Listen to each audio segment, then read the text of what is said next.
Hello, hello, hello, hello, hello. It is the LTC from East Tennessee. It's not Monday, it's Thursday. The race happened 4 days ago, and we're just now getting to this because there was a lot to unravel, a lot to unpack. It is me, your boy, Cody, the host with the most. Damn, what's some energy, man? JKL, as always. Dalton Red Bush, hashtag send me AC. It is your leader, your person who will prosper. The leader, the hashtag Parv game, Matthew Parvin is in the house, y'all. I don't know why you guessed up Parv Gang like there's more than two people in it, but Shut up. Off, King. Go off. Let me do what I want to do, man. I gotta live. I gotta live. You know, I think the most crazy thing about this episode so far is the fact that Parv's even fucking here.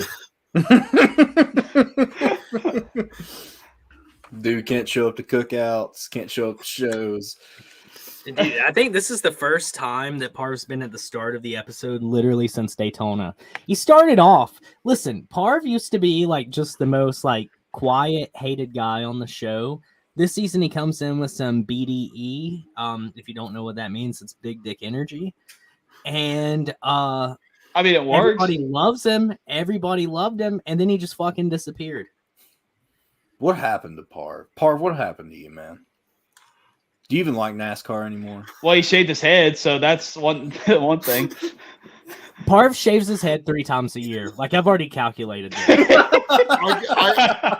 get haircuts 4 times a year. It's $80 a year, and it's great. I don't. How can you do that to yourself, bro? Cody. What? Get a I like your style? sunglasses, bro. Thanks, pal. Oh, Man. those are good. I like those. They look really nice. Why is Dalton streaming from his closet? I asked him if he was in a hotel. What the hell's up with you, Dalton? What's going on? This kind of seems like a closet. I'm not gonna lie. Yeah, so I'm having a little bit of AC trouble. So you This thought Sunday it would will be be- cooler in the utility room? No, this is actually my mom's house. So this Sunday will be 2 weeks since I've last had AC. They were supposed to come fix it today, but they lied to me. So, You just want I'm to giving fire them- him now? well, let me just say this. I hate being a douchebag to companies when they don't do their job, but I'm not giving them another day after tomorrow. So if they don't fix our stuff by tomorrow, then yeah. What are you going to do about it? You might have to pay me out of jail. I hope. No. I got an idea. Buy our merch, raise some money in case you have to pay me out of jail. Okay, Facts. Parv. Before Shout this- out Miami. Thanks for coming. Go ahead, Jake. Oh, I was gonna say you said Miami, and it threw me off a lot, and I realized that was the person. Just before this episode started, Dalton said he drove by where Parv worked to see if he was there, and now he just said that you're gonna have to bail me out of jail if they don't fix my AC. This comment right here perfectly sums it up. Straight jacket, bro. Straight jacket. I'm gonna admit you one day, Dalton. Just as a joke. Like, there's no Everybody's so confused. Starting next season, when all the Eminem shit goes away, Dalton, you lose your identity when that room goes away. You know Where's what? I have a Ratty Nation I have a Ratty Energy flag, but I got nothing to. I don't have anything to like set it up with. I could put it in the background, but I couldn't find anything. You're at your mom's house. It's fine. Just super glue it to the wall. Yeah, bro. Unless she's got pins I can borrow. What now? No, unless she's got like those pins that you can like put on the wall. I don't know why, but I thought you said unless she's got pants I can borrow, and it just added to him a sociopathic like behavior. No. Dalton replaced the HVAC's tip with 4 Locos. No. So I got some news about Gateway that I'm going to announce at the end of the show. Nick from Stock Car Spectacle said he does have a surprise for me. I said, Nick, I swear if it's a 4 Loco. And the next thing he sends me in the group chat was give of Homer Simpson hiding behind the bush. So, yeah. Are you going to Gateway? Maybe not. I don't know. Okay. Sure. All right. I was just asking a question, but fuck me, right? I guess I'll never figure it out. Well, read the chat, man, and maybe you know. Bro, I can't read the text messages because I have a job and I work 10 hours today. So Yeah, so do I, but I still take time to read. that means you don't work. Oh, Dude, I'm literally in a room all by Bro. myself, so You're just like Kyle Busch's pit crew, always fucking up, bro. You just always at work, not doing you shit. mean Bubba Wallace's pick crew? Because that's more accurate. I'm on team Now it chicken. is. I'm on team chicken with this because I only check my phone twice during the day when I'm on break and when I get off work. Parv, I check my phone more than twice a day. You're just an 80-year-old man. And how old are you? 23, 22? Someone at work said I looked like I was 35. True, but I think- how old are you? I'm 21. Oh, really? I'm the youngest one here. Tonight's episode is going to be brought to you by the Vintage Natty Light can. Well, no, actually, I lied. It's not vintage. I'm actually just drinking a beer from '84. What about those glasses? What? Do you let it marinate? I don't know about them, Parv. We'll see. Maybe sometime this week we'll hear something about them. Hey, Cody. Um, Cody. Speaking of Saturday Delight, have you bought those red, white, blue cans yet? they're not local at all yet. What? I've already been looking for them. Yeah, because I'm Dude. a big fan of that. When you find them, I want to try one. I'll Please. save you one, maybe, perhaps. What's good, summer? Red is somewhere. Yeah. He's taking the night off. Sometimes change is good. Oh man, Turnpike's putting in a bid against you for the leader of Rowdy Nation. Isn't he a William Byron fan? Maybe, maybe not. I don't think he's a William Byron fan these days. but- I listened to his podcast. And he said he is. So Junior with the fire comment, honestly. Literally, that's what I said at the start of the show.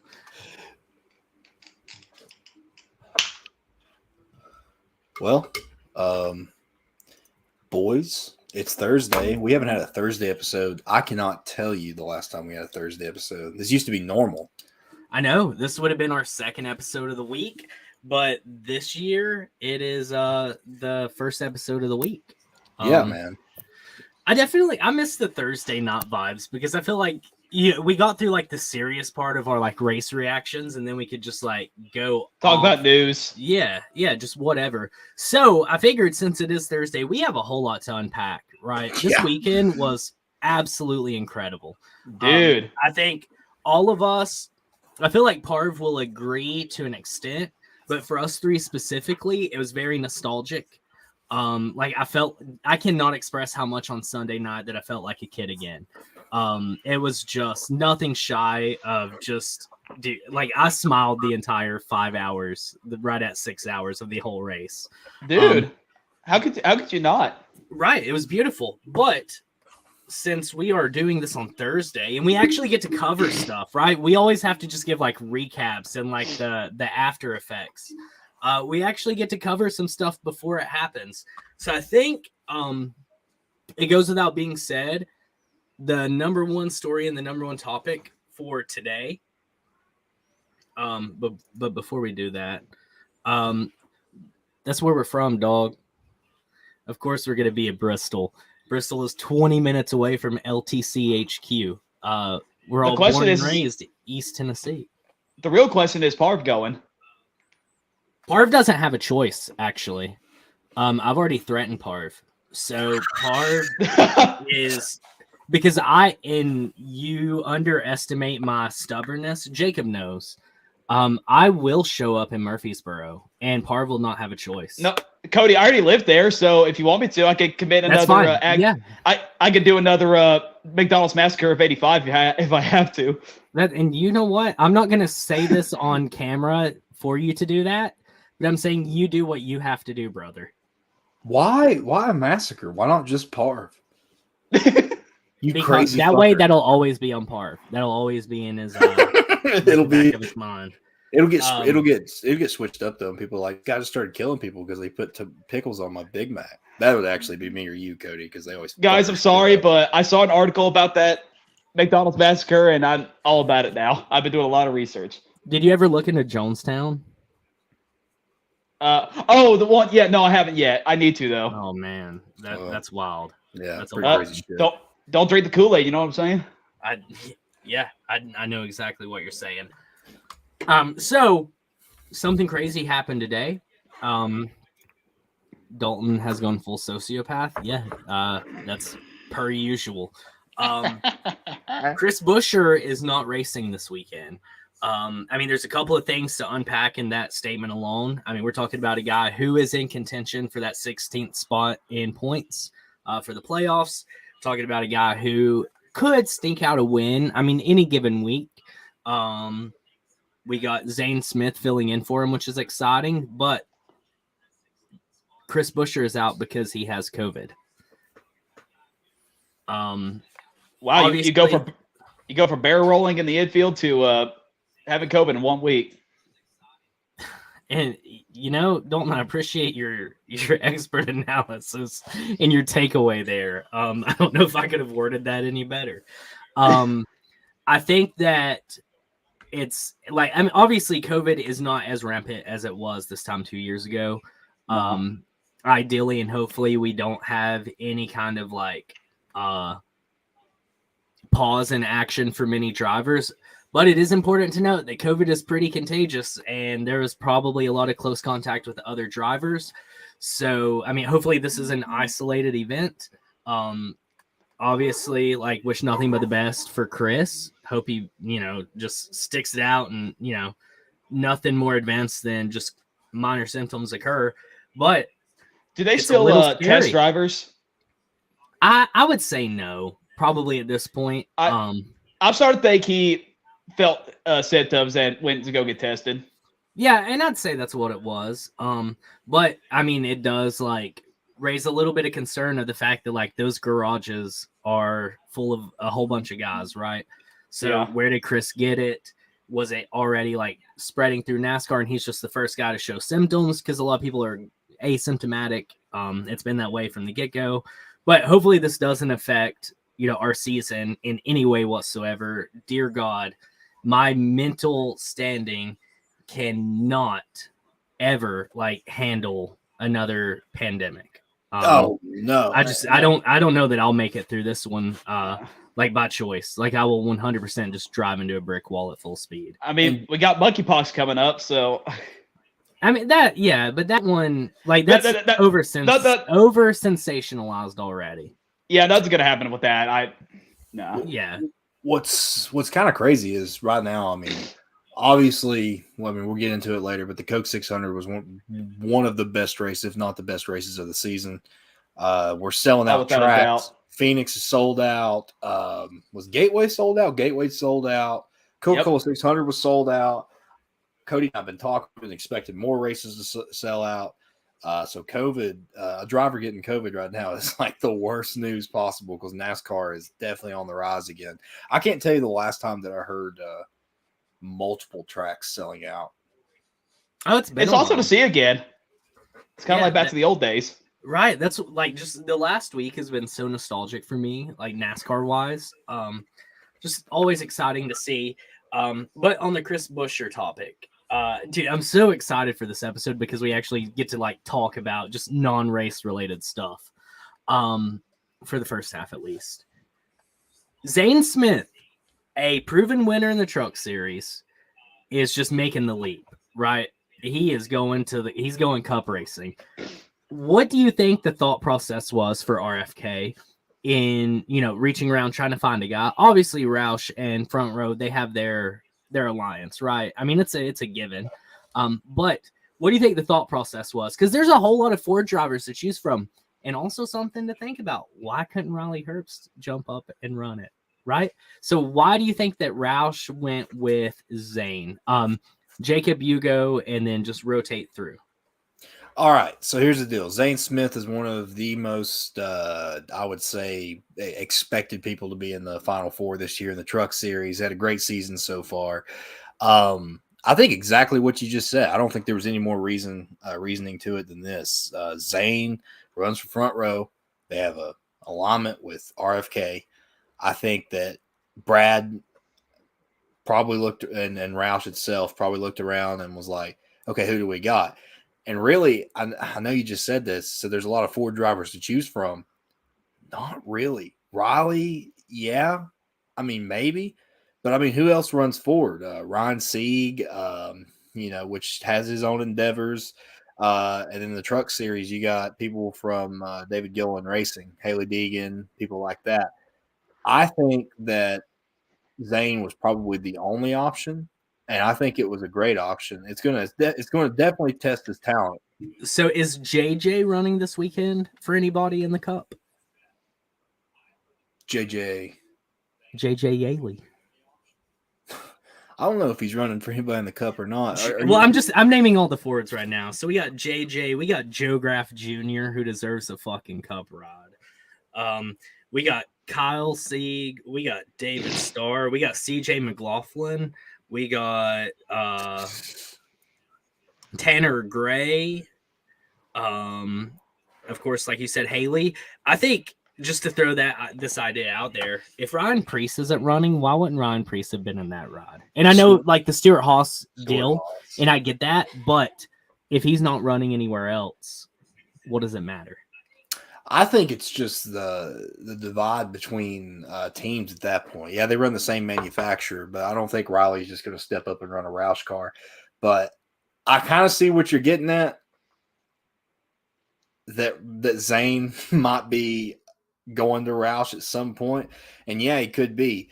But here's what I'm thinking. I agree with you, but here's what I'm thinking. I'm thinking that this is the beginning of Roush starting an Xfinity Series team in the near future. Dalton, you're shaking your head. You're out of your fucking mind if you don't think Roush is going to start an Xfinity Series team. No, they said you did read the comment, dude.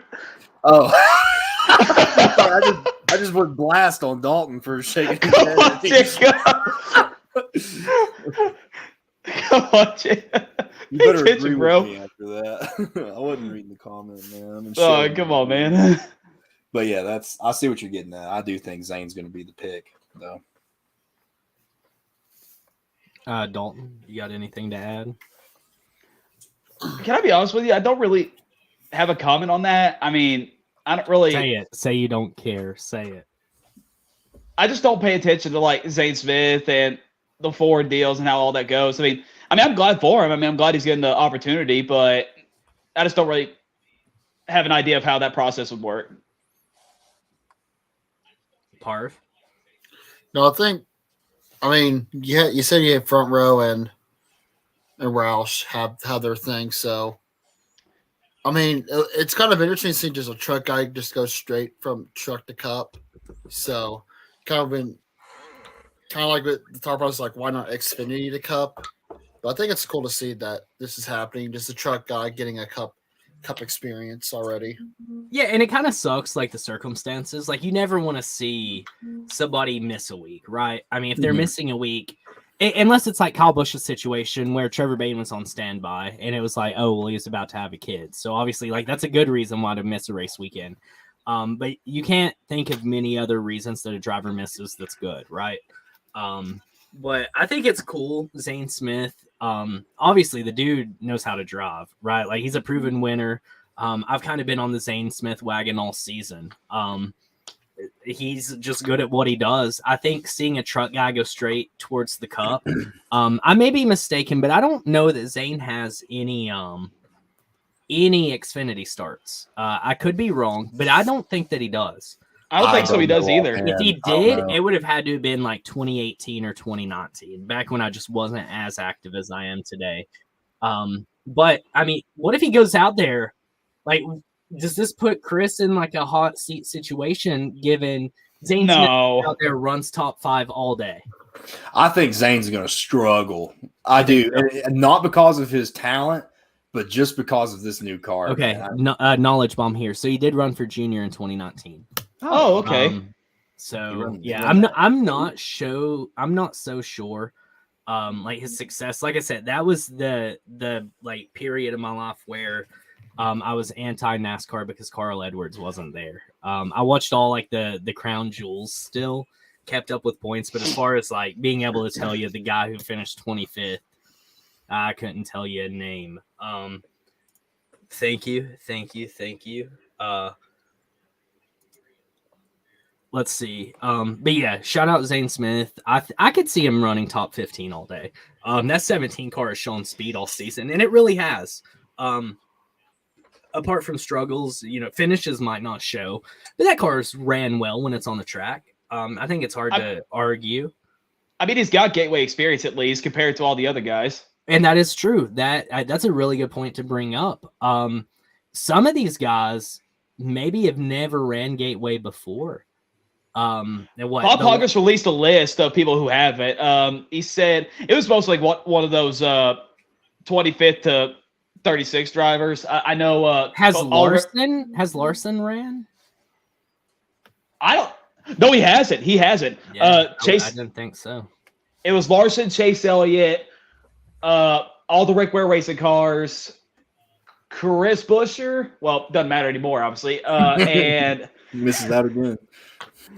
And so far, I think that's all I got. Yeah. So I mean, I think the experience at a track like Gateway. Oh, and Bowman, Alex Bowman. Yeah. So I think the track experience at a place like Gateway certainly will provide a benefit. I don't think that Zane Smith is going to be like a guy to bet on by any means, but I definitely think that he'll run top 15. Let's catch up on some of these comments. On this topic, Noah Gragson is going to the 3 car. There's no ifs, ands, or buts about it. It all just makes too much sense. Austin Dillon is stepping into the businessman role. Austin Dillon, I talked about this last night on the Fan Fuel podcast. Austin Dillon is the guy who put together the Jeffrey Earnhardt deal, getting Larry Mack there, Jeffrey Earnhardt running the 3. That was all Austin Dillon. He's the one who made every move. He went to Richard about it, and like Richard talked about this pre-race. He gave the story. He went to Richard and was like, hey, this would be a good idea. And he's like, well, if you can get it done, do it. And Austin Dillon put it together. He runs his PBR team.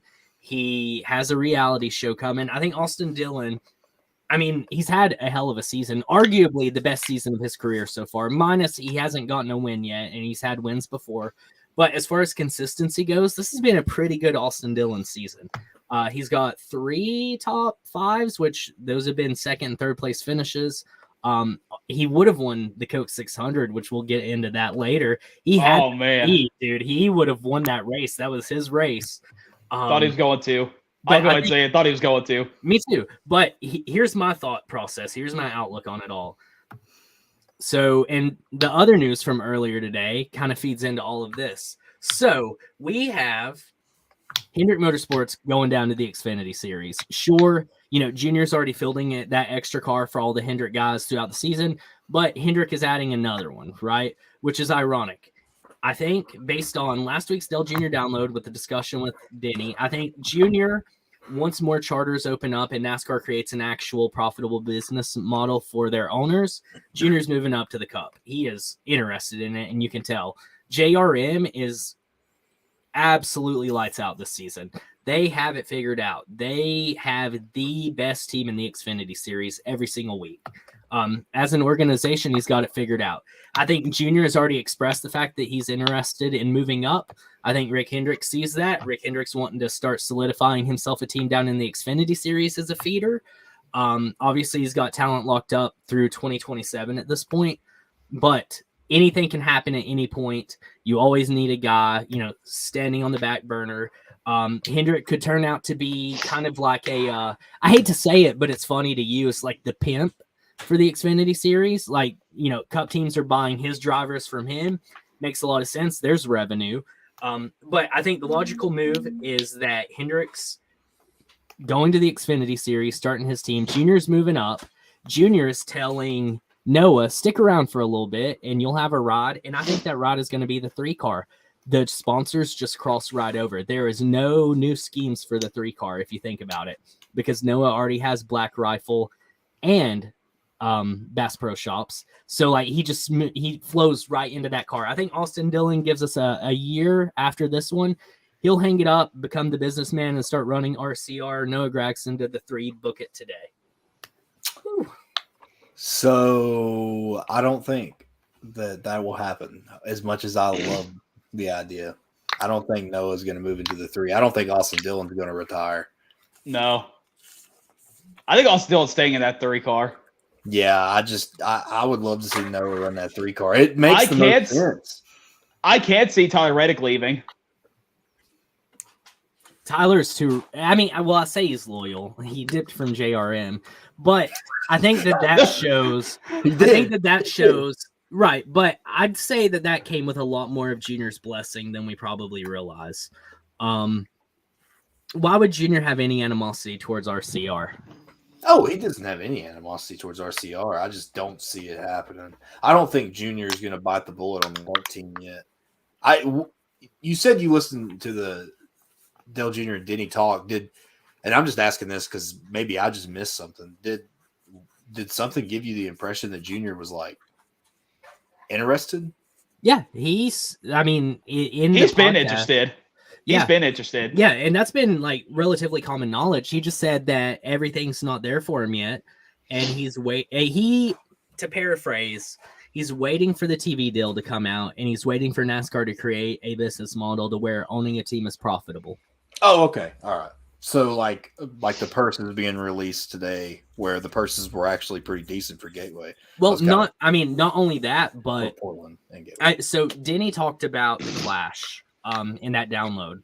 Yeah, I heard that part. And he talked about the fact that when they went to the Clash, they made $90,000. That was their check for going out there for both of his cars. That was not including labor and time and gas, but also $65,000 in vehicle damage. Yeah, and they also said, what was it he said? He said that it was cheaper to run 2 cars, which I had heard that before. It's cheaper to run 2 teams than it is to run 1 now, which is nuts. It's kind of crazy to think about. Sponsor revenue always comes into consideration. Obviously, I mean, with Denny, if he's taken that big of a loss, not only is Kurt Busch like a favored guy, but Bubba Wallace is probably the most marketable NASCAR driver out there right now, right? Denny has $1 billion company behind him in the Jordan brand and Nike. That's a lot of money. Monster is one of the biggest sponsors in the sport. Columbia is clearly forking over a lot of money, and DoorDash is clearly all in on NASCAR based on the fact that they're like the primary so often. You also have Wheaties, Root, Insurance. I don't know, like those deals. They don't sponsor as many races. But I mean, if Denny is bringing in the sponsorship that he's bringing in for 2311 and making that minuscule of amount, can you imagine what like Spire is going through with Corey LaJoy? Or, even like, I'm sure Yahoo's probably throwing in some serious cash towards Joe Gibbs, but is the 20 car as valuable marketing wise as the 23 is? Probably not. No. So if Denny's struggling financially in that way, with Bubba Wallace as one of his drivers, can you imagine like Smithfield Bacon? There's no way that Smithfield is paying more than DoorDash. Right. No, Lord, no. Well, the thing, I guess what I was trying to say is like, I got the impression that Junior was not at all interested at the moment. That was what I got from it. Today, no, but with the TV deal that's coming in the next couple of years, he indicated, at least in my understanding, that he is most likely going cup racing. That means that has to mean something good. Maybe I missed that. I don't know. That's why I was just asking, because I guess I didn't hear that. Dalton's showing off for girly guns tonight. Showing off the girly guns tonight. What up, Papa Good? But yeah, go ahead. I finally tried his wings, or no, not his wings, his ribs last Sunday. Pretty good, huh? Dude, I so disappointed I didn't eat those earlier. They're good. I got Papa Good ribs before Dalton did. I was getting ready to say, Cody got ribs before Dalton. Yeah. I actually have to ask Dad a question while he's on here. Was the ribs you had, was that pork or was it beef? I feel like Papa Good don't make no beef ribs. I think he'd be surprised. I don't know. There's no way Papa Good was smoking beef ribs. Dad, type in the comments. What kind of ribs were they?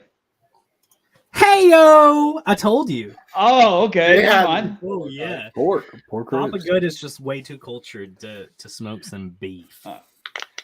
TV Oh, he had a Dylan- birthday, by the way. So happy late birthday to Papa Good, everyone. When was his birthday? It was last Thursday. Yeah, last Thursday. I had no idea. Happy late birthday, Papa Good. Happy Late birthday. TV deal, yeah, I'd say Fox is probably not coming back just due to the lack of interest that they seem to be showing in their broadcast effort. No, I hope not. But the Coke 600 coverage was incredible. actually good. And Yeah. I'll be the first to say, Fantastic. and I agree. But you can't like shit in the same spot every single day and then just like skip that spot and say you don't shit there. You know what I mean? So at 9 times out of 10, it's awful. But kudos to them for helping that nostalgic feeling. So I guess, am I missing anything else news-wise throughout this week? Jeremy Mayfield was on the Dell Jr. Oh yeah, we got to talk. Dude, This week, can we we're please doing- talk about that? we're doing a Dell Jr. download recap episode. Yeah. We have to do it like a special episode on the Jerry Mayfield thing.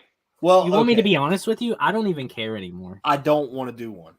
I'll be straight up. There Really? will be, as long as I'm here, if we do a Jeremy Mayfield episode, I will not come on. Because here's the thing. I don't believe him. And I know he doesn't give a shit. And like Jeremy's like a great memory for me. Like I love Jeremy Mayfield when he was in NASCAR. But I just have such a hard time believing it. Can I just say I think Brian France is out to get him? Why? Okay, but why? That's my question. This is the question I will ask anybody that stands up. Okay, why? Why is Brian France out to get him? Well, I mean, because he mentioned about when they went to court, because like Brian pretty much already had a problem with Jerry Mayfield because of the whole Ray Abraham, Aaron Crocker thing. Now, I think he was right about that. Now, I do think he had a point there. Yeah, I don't think. I mean, he was caught. Like he was caught with the shit. You know what I mean? Like at that point, you just gotta own up. It's like to they got meth out my vault, and I didn't even know. Here's what I gathered. was. Here's what I gathered. So Brian already had a problem with Jeremy about him calling out owners, and they were talking about black flagging him for no reason at Indianapolis, which that won't be until part 2, until we get more details on that. And he also talked about how Brian's ex said, "I'll be a witness for you in this trial," because I think she had something on Brian that we didn't know either. And what else? Oh yeah. So, I mean, they go to his house, and he admitted that he stole like that plate they were looking for, like without even knowing. But How do you steal something without knowing? Yeah, I bro, accidentally took this off of somebody else's property. I didn't know and it was another thing I theirs. want to say, I feel like if he was actually doing meth, I feel like he'd be in a lot worse shape than he already is right now. Like, I mean, you could see all these people in their mugshots and how, like, when they get caught with meth, they'll like. After 15 years of meth use, yes. So let me it's Cody educational time. You ready? All right. Meth is way more casual than you even realize. I guarantee you, as insane as I sound, you know someone right now who recreationally uses meth the way that other people drink, and you have no idea about it. And I've seen it firsthand. I can speak from absolute experience.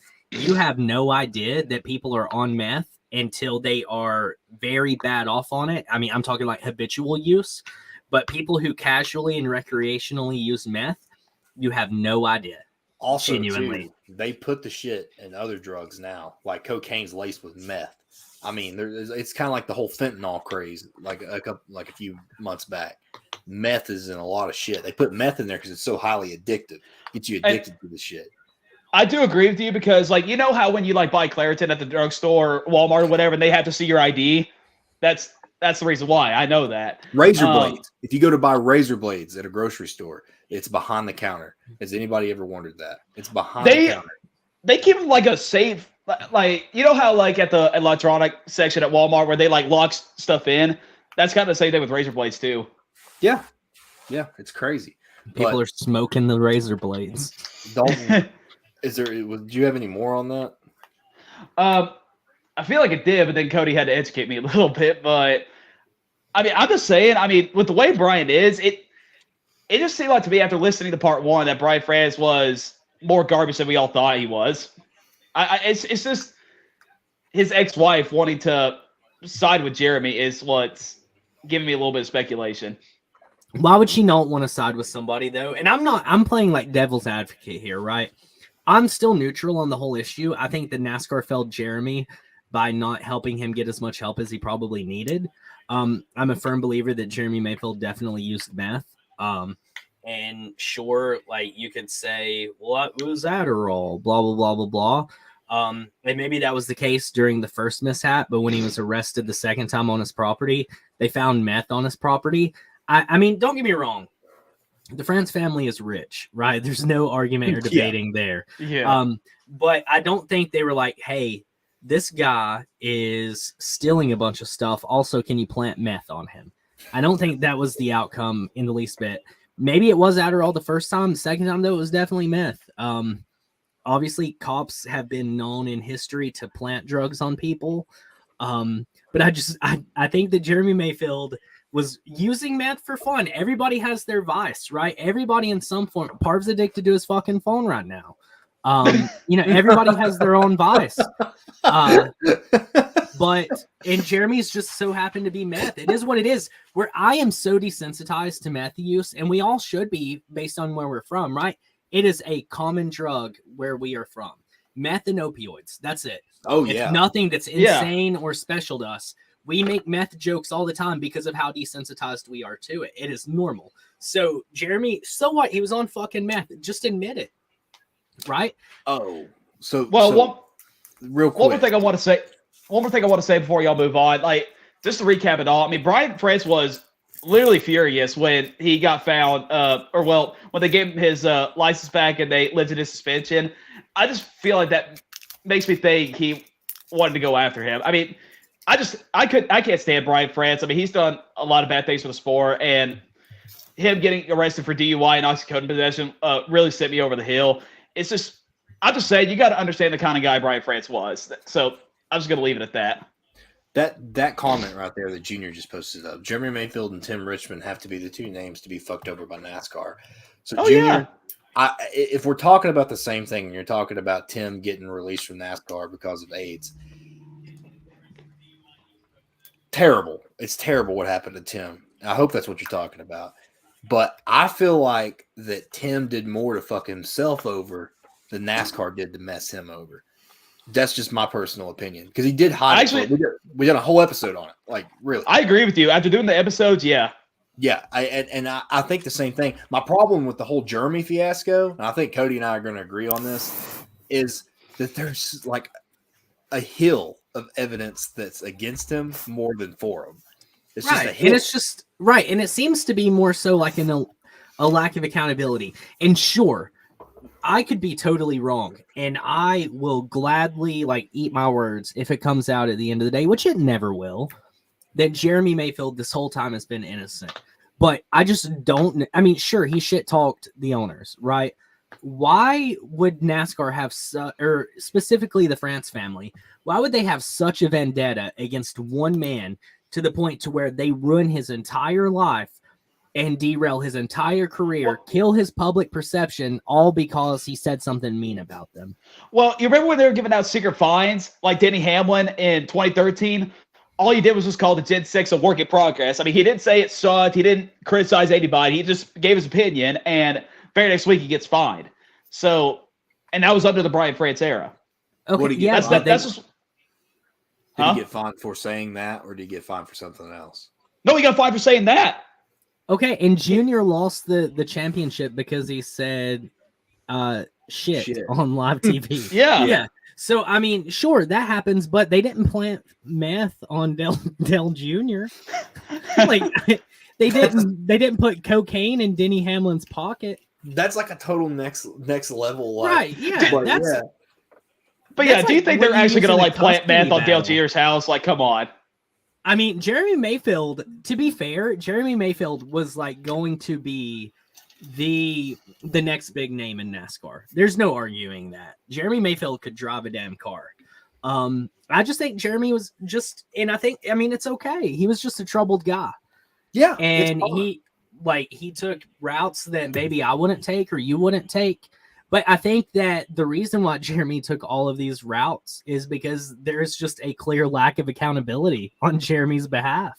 And that's the reason I said I wouldn't I don't like. I want to interview Jeremy, but I wouldn't interview him because of that. Like, I would just want to talk. Yeah, I don't want to argue with him. Yeah, just let's talk about Pocono, right? Yeah, let's talk about things like that. Yeah, it would be cool to talk to Jeremy, but I definitely don't want to talk about any of his controversies because I just think the guy can't admit that he did meth, and I think that's just literally. And I sound awful, but that's just like signed, sealed, delivered. Jeremy Mayfield probably did meth, didn't fess up to it. And what was it he said in the download?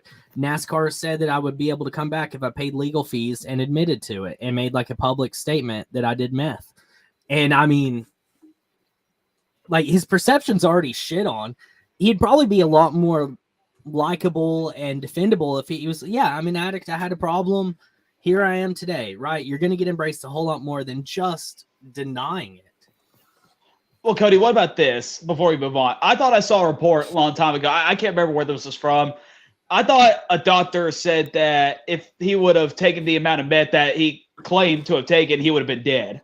Right. And that was in Jeremy's, that was in the episode where he kind of talked about how the lab testing that was testing him was a biased source and whatnot. And I'm sure, like I said, there's a lot of like ifs, ands, or buts throughout this entire case. And that's why it is still like down the middle. Nobody really knows what side. You just have to take what this guy says or that guy says. And just me, like, from a observer, no stakes in the whole thing, from what I have seen and heard, I'm usually a pretty good judge of character for the most part. And literally the whole time I listened to Jeremy talk, I was like, this guy's just full of shit. Genuinely. Yeah, I thought the same thing. And it's so sad because I love Jeremy, man. Dude, I was stoked for this episode. Yeah. Because I fully went into this episode expecting to be like, I knew he was innocent. Because on up until listening, I was on the side that Jeremy got screwed over. On up until I listened to the Dell Jr. download this morning, I thought that Jeremy Mayfield was innocent. After hearing him talk, to me, he incriminated himself. Well, I was on the opposite before I listened to that Really? episode. Yeah. Yeah, so we both just like crossed. I didn't Pretty change. much. I've just always thought. Look, there's so many podcasts that he's done.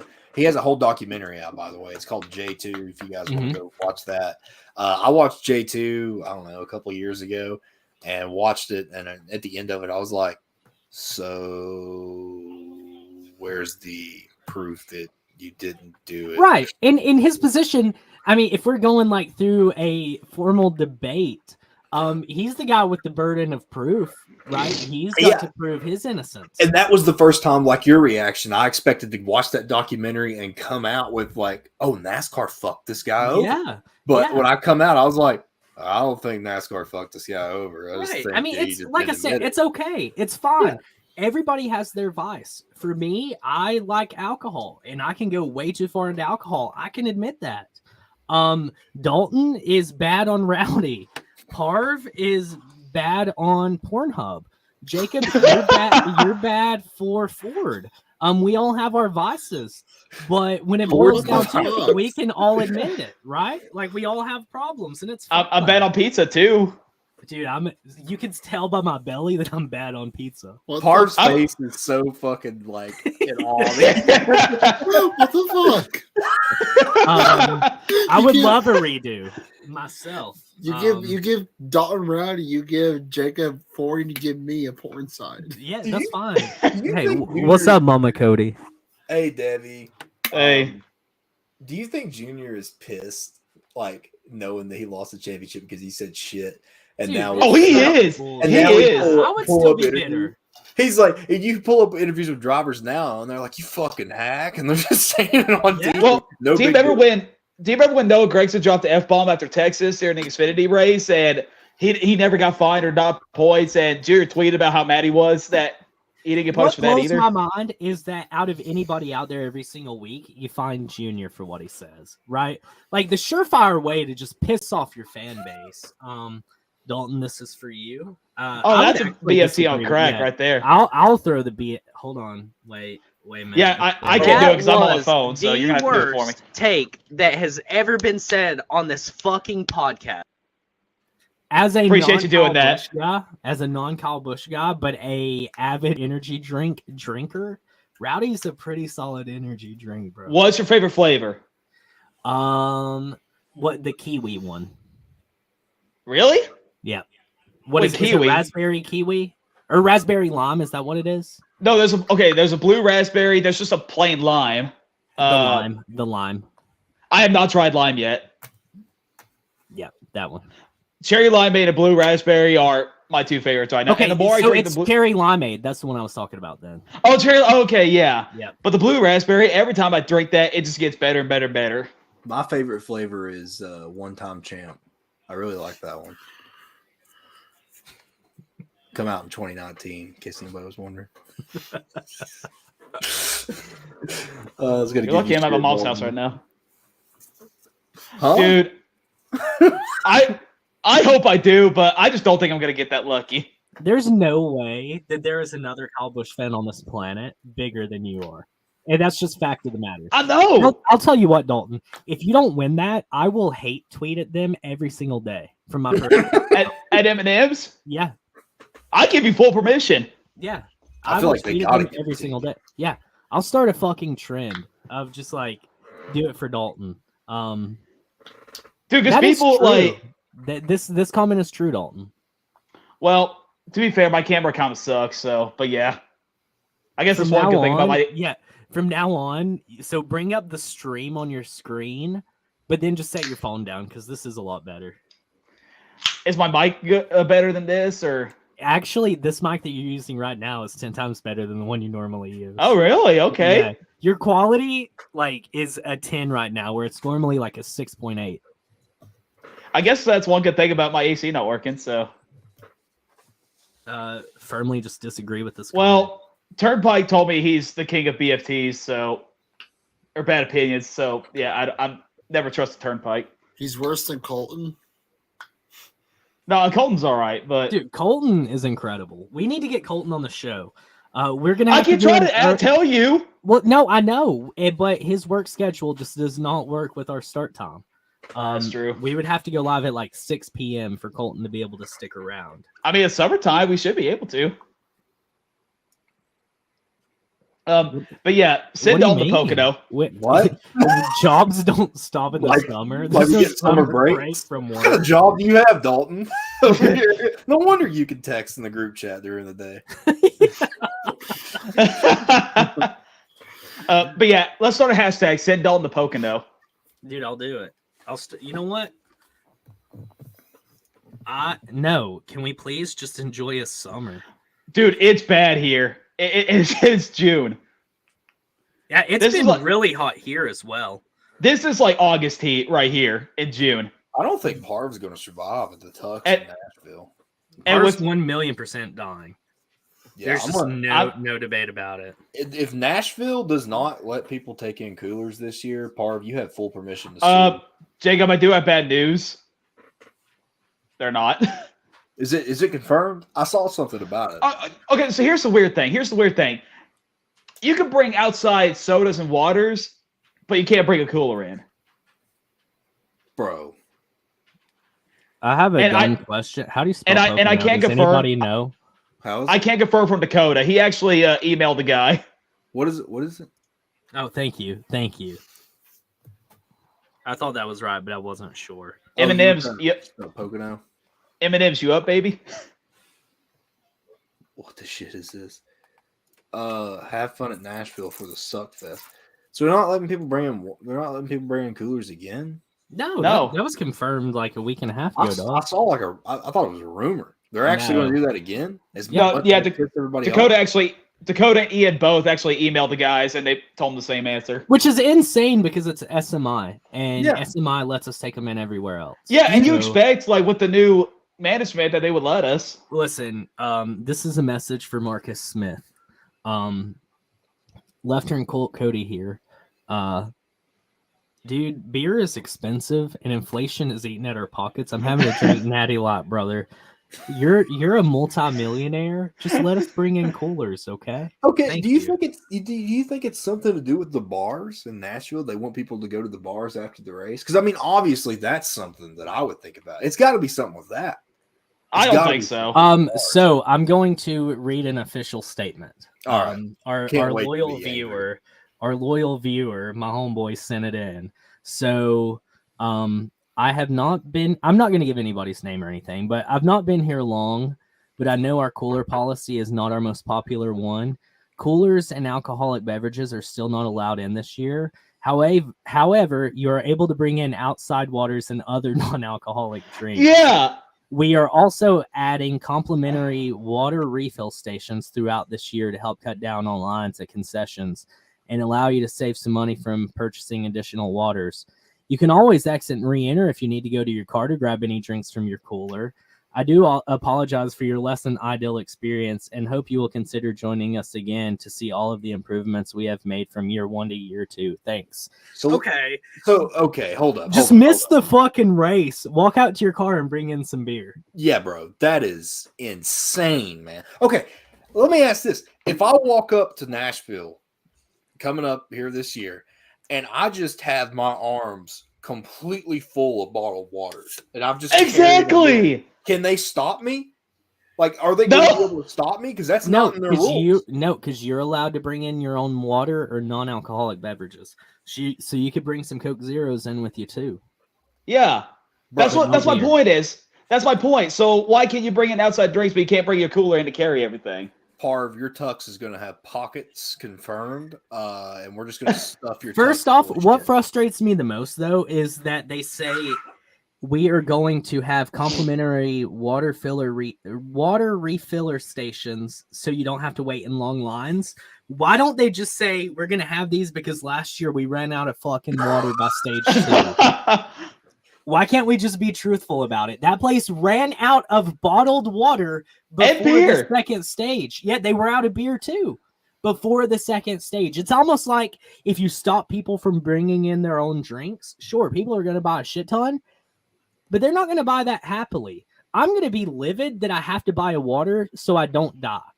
Versus, and then imagine it's like, well, I couldn't bring in my cooler. My water's hot as shit. I'm going to go and get a nice cold water. Sorry, sir, we're sold out of water because we didn't allow anybody to bring any in. That's just nuts. And the fact that they said in the email, they were like, we know this isn't their most popular rule. Dude, shit. No, and it's not like it's saving lives, right? If people are pissed off that they can't take guns into a sporting event, suck it up. Like you don't need that to survive watching a hockey game, right? Mm-hmm. But yeah, it's like, yeah, everybody's just mad because we don't let them bring in cold water. I don't get the deal. Like, what are you doing? It's worth noting that the guy that Dakota emailed, he's obviously not in charge of that.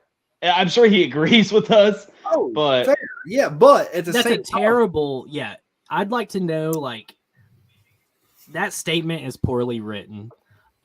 It sounds condescending. It acknowledges their fuck up, and like that's mistake number 1. A company does not need to acknowledge their fuck up with a shitty solution, right? Well, just also back it up. Be like, that's our rule. Don't say, I understand you don't like it. Not many people do, because that is going to piss you off even more because you're like, duh. Well, also, too, can I just point this out? All right, for instance, Bristol, right? Okay. We go to Bristol, we bring in coolers. Bristol allows in coolers. How many times when we're at Bristol do we end up walking to the concession stand anyways, even though we brought shit in? I do it. You're out of your mind, Dalton. There's people getting out and walking down the thing. You don't you never went and bought a pizza? Dalton doesn't get trashed during a race. If Dalton was drinking the way we drink, hell yeah, Dalton's going and getting a margarita as well. Listen, I don't know if Dad left the chat yet, but you can ask him this. Every time him and I go to a race together, like, I never want anything. I remember when I was little, he would always offer me like a bag of M&Ms or crackers or a drink or whatever, and I'm just so focused on watching the race. I'm like, no, just get that away from me. Get that away. You're just a different breed. Yeah. But I asked the wrong person. Yeah. Parv, how many times do you make a trip? You don't drink. Parv doesn't really drink. Parv, I go quite a few times. Quite a few times, right? They're still making money. I mean, they're charging $8 for some fucking chicken nuggets and some fries. You know what I mean? And it's not even like a big portion. You go down there and you get your shit and you come back. Stopping coolers from coming into Nashville is doing nothing but causing a fucking problem. Guaranteed. Guaranteed. they run out again. I'm putting money on it. I wouldn't be surprised. I mean, Bristol, they do have their vending machines, but they also allow you to bring in your own drinks too, though. I'm sure those water refill machines will run out too. I'm not even if I highly, and it's like not even gonna be good water either. No, it's gonna be fucking Dasani. No, You know, I saw a tweet the other day, and it was so funny. It said that Dasani tastes like hot water gun water. Oh my god! Deer Park water tastes like deer piss. You're out of your mind, bro. Deer Park water is the shit. No, it's not. Yeah, Walmart branded water is top tier. What the fuck? Any water is good water when you're dehydrating in the midsummer, middle Tennessee sun. Well, that's what I'm saying. And how many laps is the Nashville race? Do we know offhand? 300. So it's 300 laps. How big is Nashville, Dalton? 1.3 miles. All right. How long is that race going to last? 4 hours? 3.5 hours. 3.5 hours. Go ahead and say 4 hours if there's a shitload of cautions. Which there will be. We're going to lose so many fucking tires at Nashville. Yeah. It's not even funny. Just like last year. That's what I'm saying. At that point, you're running out of shit in your cooler. You're having to dig deep, right? Okay, if you want to make a cooler law that's understandable, just limit the size of the cooler that you can take in. Make it a small cooler. I don't give a shit. Just let people take stuff in. Like a lunchbox or... Yeah, it's something like that. Just take something that's just limit the size of the cooler. People are still going to be pissed about it, but guess what? You can bring in drinks. So that way you can still get people going. So if I brought a clear backpack full of ice and water. Wait, pull that up back up, Cody. I didn't see it. So Parv, how would you know? Let me educate you real quick on bringing a clear bag with ice. That shit lasts 3.5 minutes. True. Like by the time you even get into your seat, like your back is wet because there's no ice left. Bro. Listen, when me and Dad went to the All-Star race in 2020, yes, we parked the car. He immediately filled the backpack with ice. He gets out 3 minutes later, it's already melted and leaking down his back. And that was another thing I did not understand. Okay, we're going to a race during the pandemic. The pandemic has not went away yet. You didn't let us take coolers in, so now people have to get up and walk in the midst of a crowd for the pandemic that we don't want to spread this disease. But guess what? Go to the concession stand, do whatever you got to do. Concession stands were open during that race, right? Yeah. Yeah. Go to the concession stand. Let's spread COVID more. Made no fucking sense. That was just a money gimmick. First time Bristol's ever done that in my eyes. I've never seen them do it before. But I was like, okay, whatever. One time thing, I can do it. I'm getting to watch a race. I wasn't even that mad about it. But that just makes no sense. It just makes no sense not to let a fan bring a cooler in. There's no arguing it. You don't have a good point. And if your point is you're making money anyways. You're making fucking money anyways. Yeah, I think that's a bitch move if they kicked you out for trying to climb the fence. You just got. We're not Tony Stewart. Yeah, no, I think that it's a sham. And I hate even being this guy because I remind myself of fucking Randy the Plumber last year and his entire life. Oh my god! Here's the thing, though. I'm gonna bitch about it, but I'm still gonna go. Right? Like we're all gonna bitch and complain about it, and I'll still buy $12 beers. But in the ideal world, they just let me take in a fucking cooler. And I'll be honest, the cooler policy actually makes me reconsider the idea of going to Nashville. Because for me to go to the Nashville race, it's already going to be like just a big ordeal in an act of Congress. And the fact of like the no cooler thing is actually a turnoff for me. Well, Fairgrounds does sort of the same thing. They let you bring in a cooler, but Dalton can attest to this. Last year, me and Dalton goes to the SRX Championship event, and we walk in, and they literally open up my cooler, and they say you cannot bring beers in. And I'm like, what the fuck? Like, why can't I bring some beers in? And they're like, you got to. They want you to buy the beers on the inside. This is after me and Dalton had to park 2 miles away. Dude, I had 10 bush apples that I had to throw away. 10. Pour them out for the homies. That's probably the biggest tragedy I've ever suffered in my whole life. But also, though, that was an SRX event, and that was before like the SMI deal, which still hasn't even like fully went into play yet. I imagine that there is some kind of like contractual thing that's like prohibiting SMI from immediately implementing their own rules. Because like I said, I mean, it's every SMI track, and I've been to multiple now. They are all treated the same. Coolers might not be always allowed, but you can still, at a minimum, at Texas is one of them, you could take in as many beers as you want that fit in your clear bags. The clear bag thing sucks. Go ahead. Jacob, I actually forgot to mention. You remember when I had a Coke and a Powerade in there too? Oh yeah, they let me keep that. They let me keep that. No, they let me keep that, but they made me throw the beers away. Yeah, that makes no sense. I just don't understand that. I had to point that out. Sorry, Cody, but it is, yeah. Yep, but we can't watch it. I don't know who that might be at Dalton. But yeah, I mean, it's a travesty to not be able to take your own beer into a NASCAR race.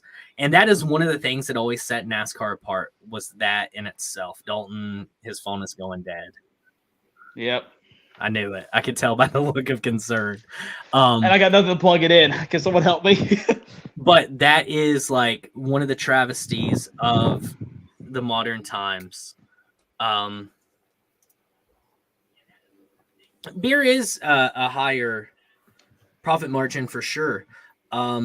But also, I would argue that bottled water is a pretty high profit margin, because you get 36 bottles for like $3.50 and you're selling them for $5 a piece. But when it boils down to it, I just think that NASCAR has always set itself apart when it boils down to the fact that there's no other sporting event where you can take in your own alcohol and your own coolers. That was a big part of NASCAR. It always has been. And I understand that the tracks have to make their money, but a lot of these tracks give us a shitty, just total shitty, like in-person experiences. They give us a shit rule policy as far as not being able to take in our own alcohol, and they make a shit ton of money off of the TV deals. I don't think that there's any excuse to just not let people bring in their coolers. There is no excuse, no reasoning. Nashville is a cramped track, I will say, from experience. Like, it is very like close-knit and cramped. But, you know, that's just a part of it. Don't sell as many tickets. Don't make it an absolute madhouse and be absolutely filled. Because I will say, like, sitting in those stands for the race in June last year, I was, like, squeezed, right? Like, between people. I had room at my feet. Right here. Yep. Dude, exactly what I'm saying. Yeah, and we're trying to eat because our ass is getting kicked by the sun and the beer. So it's like, I got to get something on my belly. Dude, when I drink, I eat like it's nobody's business. And I'm more willing, I will spend $15 on a chicken tender meal if I'm drunk. If I'm sober, ain't no way. I'm getting me a damn pretzel. Yeah, totally agreed there. Totally agreed. Is that it? Dude, that's what I'm saying. I would have drank at least 4 of them before I went in. Well, me and Jacob were going to share, but we had to get in. Yeah, look, we were late anyways because of the parking situation. Dude, don't even remind me. At least they've let us bring in a cooler, though. That's the biggest thing. Just limit the size of the damn cooler. It's going to be hot as shit. Dude, Colton hits it on the head here too. This is literally me, like 1,000,000%. Yeah. But yeah, so hey, boys, guess what? We raced over the weekend. We did. We got a lot to talk about too. Oh, yep. Dude. The hometown track of NASCAR. Charlotte Motor Speedway, Lowe's Motor Speedway, whatever you want to call it. It's Coca-Cola. Coca-Cola Speedway. It has been a lifelong favorite track of mine. Charlotte has always been my go-to. Absolutely adore it. I love it. I've never gotten to see it in person. I do get to see it this fall. I already have Roval tickets. I've had them since Christmas.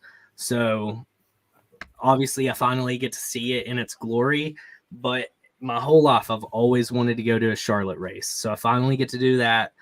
But damn, if I didn't miss out on arguably like the best weekend of racing that we've seen in quite some time. Dude, sold out track. I mean, great coverage, except for the Xfinity. But great racing in all 3 series. yeah. I am going to go on and say that is a terrible opinion, Jacob. I thought the coverage for the Xfinity series was exceptional. I don't know. I think they dropped the ball. I think Kevin Harvick's screaming to get them. I thought that was incredible, personally. Oh, you liked it just because of the controversy? I thought, I loved the fact that he called them out for shitty coverage. And I think that is what we need more of. I think we need somebody telling these people that, hey, listen, showing 5th place when something exciting is happening is not the move. Obviously, Mike's not going to do it. Obviously, the guest on Sunday isn't going to do it, and Clint Boyer's not going to do it. But the fact that we had Kevin Harvick calling them out for missing on-track product, hell yeah. Thank you, Kevin. I mean, I love Kevin Harvick anyway. I think he's incredible for the sport, has been for a long time. So, yeah, absolutely. I think what he did was right up Happy's alley, and bravo to him. Charlotte is back indeed. Absolutely slamming some beers. Hey, let's have a meetup. Agreed with this? Oh, dude. Dad and I went to the All-Star race for the first time ever back in 2008, and that was a trip of a lifetime. I got to get a tour at Hit It Motorsports. We actually know a guy who worked there. We were at the track all day watching practice and qualifying. We had an amazing truck race. Went back to the All-Star for the very next day. And oh, dude, that was such a fun weekend. I missed it at Charlotte so much. All right, so we have a guest joining us this evening. Hey, buddy. Hi, man. So I think Charlotte is just an incredible track. I would love for it to get the All-Star race back. I have so many ideas, though, and we talked about it last week, what we could do for the All-Star races. I think if we're going to stick with one static track where it stays forever, I feel like Charlotte's just where it needs to be, and give the guys just 3 weeks at home, right? All-Star race, give them the Coke 600, and then give them a week off. They only get 1 week off this whole season, which is the week after next, which is just unfortunate. Why not have that immediately after this 600 so they could just be at home for another week? But not a bad idea. Uh, I'll be there. Hey, sir. Me. Oh, Me. all y'all got to be there? Yes. Yeah. I'll try to figure out for sure if I can or not. There's no finding out. Just do it, Dalton. In the words of Nike. So we have some early picks right here with Travis. Going for broke this weekend. Haley Deegan takes the trucks. Ty Gibbs takes Xfinity. And Daniel gets his first cup win. Ooh. I don't hate that at all. I honestly don't think that none of those people will win. Not to just like steamroll you. I think Haley's like I would love to see Haley win. I don't know that she's there yet. Ty Gibbs is struggling mentally right now, clearly. And then Daniel, dude, I would love to see Daniel win more than anything, but bad luck is going to happen. I feel it in my bones. True that.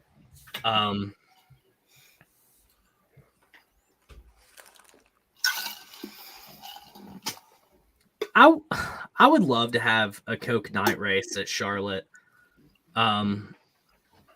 Or we talk about Atlanta here. I don't know which one this is. Dalton, your number one fan? I can't stand him. I hate him so much. But What yeah, the fuck are you wearing? What is that? What, this? Dear God. Yeah. You went all the way back. Yeah.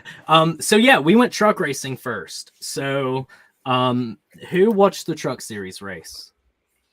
I was unable to, for I was at a high school graduation. So you boys take the show here. Congratulations to Colton, by the way. Congratulations to who? For what? Cole, graduating. No, not Cole. Oh, whoops. Close. It's the brother-in-law. But Sorry. I'll tell out Parker. him whenever. Yeah, shout out Parker one time. Dalton, you Love met that kid. Parker. Yeah, I have. Yeah. So yeah, he graduated. Congrats to him, dude. So real quick, just on a side note, like watching the graduation. I got super emotional because I'm like, these kids, like the last 12, 13 years of their life has like led up to this moment, and like they're so like bright-eyed and bushy-tailed, they have no fucking idea what's coming. It's a nightmare. Dude, it's a fucking meat grinder from here on out. Congratulations on finishing the easiest part of your whole life. Jesus. I mean, Christ. now listen, for some people, high school will be the best part of their lives. And for a lot of people, high school will be the part of their lives that was the worst, and their adulthood is going to be 10 times greater to them. But regardless, like, there's no more, just carefree living for most people after high school. As far as the truck race, do you want me to go from the beginning, or can I just jump into the juicy part? After this comment. Dude, check me out on SoundCloud, bro. Yeah. Dalton, will you release a rap? Hey, listen. So it's been teased on Twitter, but I am doing a rap song, and I need features on it. So whoever's interested in hopping on a verse, the song is strictly going to be NASCAR related. Cody, I have a fun fact for you that you're going to love. So I probably told you a story about Tyler Reddick calling me out on Twitter a long time ago, right? So you remember Eminem's Kill Shot album? Yeah. I literally did some Photoshop work and replaced Machine Gun Kelly's head with Tyler Reddick's after that. Did you send it to Tyler? Yes, I did. And once again, Dalton's a sociopath. Nuts, man. Truck race was actually pretty good. I think the last two truck races have been pretty exciting. I thought the Texas truck race was pretty good. I thought the Charlotte truck race was even better. Stage one, Dalton looks like Kyle Busch without the roids. Jeez. Zane Smith gets stage one. I think Ben Rhodes got stage two, if I'm not mistaken. Zane's obviously looking good. Tom Majeski was running good. I can't remember offhand any juicy parts except for the Hocevar incident, which I know where we're going to. So does anybody have anything I'm missing? I think that's about it. Ben Rhodes fucked up in stage 3, didn't he? Oh, yeah. Later on, yeah. Well, Ben Rhodes wrecked. Kyle Busch did not have a good night. I wasn't even thinking about Kyle Busch being in that race. What the fuck happened to Kyle Busch? Is Kyle Busch washed up? Dalton, go. Honestly, this has not been a good season for Truck Series. I mean, it's just when it comes to the lower series like Xfinity and Trucks, I just expect Kyle to be lights out, and I actually expect him to win. And just we have not seen that in Truck Series at all this season. I mean, I've seen a lot more speed in Cup this year than Trucks, but I'll just be honest with you. I mean, it is what it is. I kind of don't care all that much. I never really cared about Xfinity or Trucks, to be honest with you. I mean, if Kyle won an Xfinity or Truck race, that'd be cool, but Cup is what I care about more. Kyle Busch's big wash. I will give her credit for spelling his last name right. Most people can't. That is true. Yeah. Here's another one. Because Fuck. every time someone spells it B-U-S-H, I'm like, who's Kyle Busch? Dude, Kyle Busch definitely did not show up. The biggest thing He has an all season. Ryan Preece ran really good. Obviously, we're going to have to talk about that. So Ryan Preece, Carson Hocevar have an incident. And it cost I love when the truck series gets controversial because it's so fun because people come in just throwing hands. And so Carson fences Preece. I have my video that I made. Oh, do you? Yeah, I do, yeah. Cody, can I ask you a question first? Yeah. Did Jesse hack Summer's phone? No, I think Summer's just anti-Bush. She's all in on Kurt.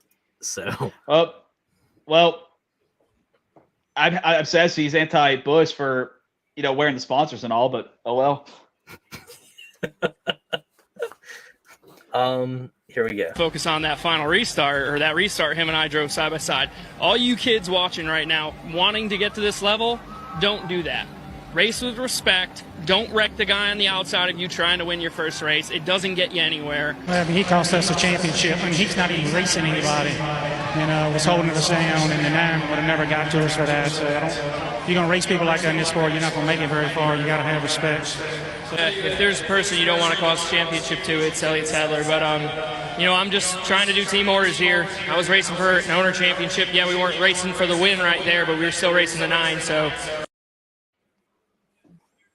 I just think it's ironic, right? Oh man, this is about to get spicy. I think that Priest wasn't wrong, but I do think there's some hypocrisy in the statements. I mean, I get he's mad, but good Lord. I mean, chill out in the interview. I mean, Carson fenced the guy. Okay, we can all agree that. I mean, he did. No, he did. No, he didn't. Yeah, bro. No, he didn't. Carson Yeah. washed brother. up on the track. Carson washed up. They're racing hard for the win. What happens at Charlotte? You get loose when you get pinned down. If anything, Ryan could have probably gave him a little bit more room. You talking about the first time or the second time? Where they ended up in the wall. The first time he fenced him before, though. Yeah, and that happens. That's what I'm talking about. He But fenced him then. Carson is racing for a championship there. Ryan Priest is just filling a ride until he gets the 10 car. Ryan Priest is racing for his career. I don't think that 10 car is any. I It think is, Jacob bro. sometimes talks just to hear himself. Wow. Jesus Christ, man. Fucking I think killed me. I think that Ryan Priest is being a hypocrite entirely. This is why I hated Ryan Priest a few years ago, and then I grew some respect for him, and all of that respect is now gone. I don't care, even if Hocevar would have just full on sent him. Ryan Priest does not have a right for a very long time to say anything whatsoever about somebody racing stupid. You can't just wake up reformed one day and expect everybody to show you the respect that you've never shown anyone else.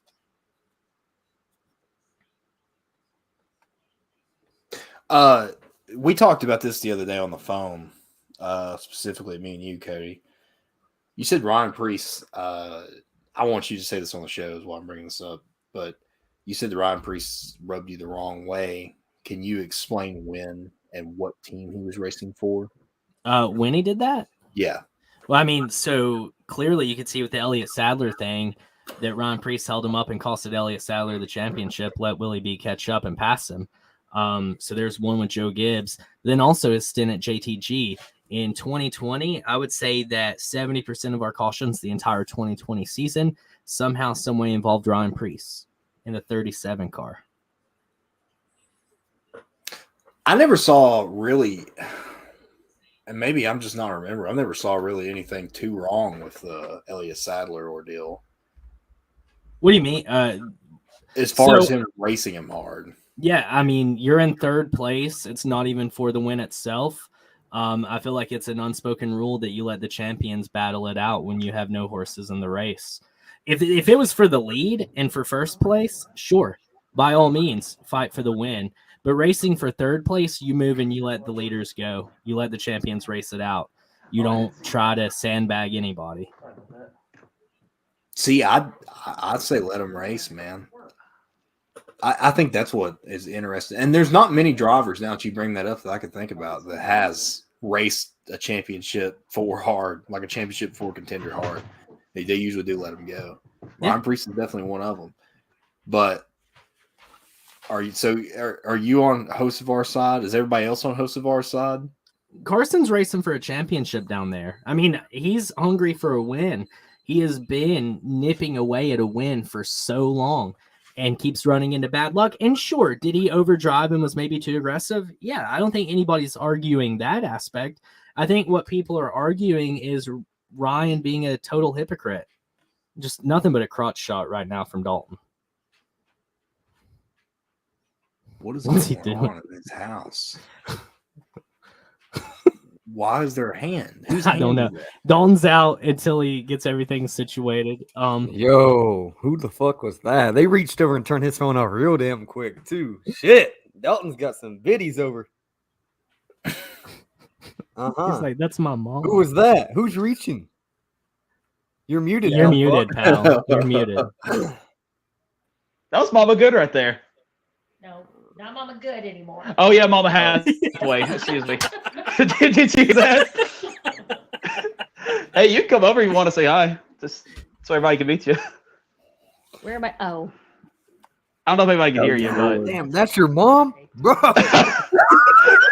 What do you say? you don't want to know. Oh. You don't want to know. Hello. That's your mom. That's your mom. Yeah, that's a mom. God damn, you got a hot ass family, bro. Are you serious? Yes. Damn. Hey, Far's better. There's a reason that he has not told you this, Coop. There's a reason he didn't hear from you, man. Bro, that was Madison. That was grown ass Oh my Madison. God, Come Dalton. on. Holy Oh shit. my god. Par's the only one that's better, by the way. Damn, Carson Hocevar though, huh? Yeah, bro, he's great, man. Whatever, bro. I can't get I'll over show you later. Okay, we'll see you. Oh man. You got to snatch it all, baby. Come on. I want that whole good Yo, family. shut up. Shut up, please. Hey, preach, brother, preach. it, bro. Oh my god. Holy shit. Okay, so Dalton's mom's hot. Let's just go ahead and get that out of the way. I'll Boy, say it. It's the Hey. elephant in the room. Okay, you know what? I'm about to say this more. Let me ask y'all a question. Let's do some trivia time. What's your mom? Anybody want to guess how old she is? No. Let's see. How old do you think my mom is? She's 38. No, I don't ever answer. Jacob? this. I don't know, bro. 24. No, she ain't 38. I'm Never fucked stop up. aging. No. 44. Cody? I will say, based on the age of her children, roughly like 46, 47. Parv? I feel like Parv knows. Part of me wants to refute Sanchez, but I guess I have to. I want to guess like 47. 51. No, fuck. Ain't a day over fucking 25, baby. Where you at? Holy shit, bro. No fucking way, man. Oh, God. Dude. Okay, it starts working good. Damn. Hey, Papa did well, baby. Papa good got that thing in him, boy. You know what I'm saying? You know they're divorced, right, Cooper? I know. They had you. They had you going sisters. Yeah, Papa good got that thing in him, boy. Shut up, Cooper.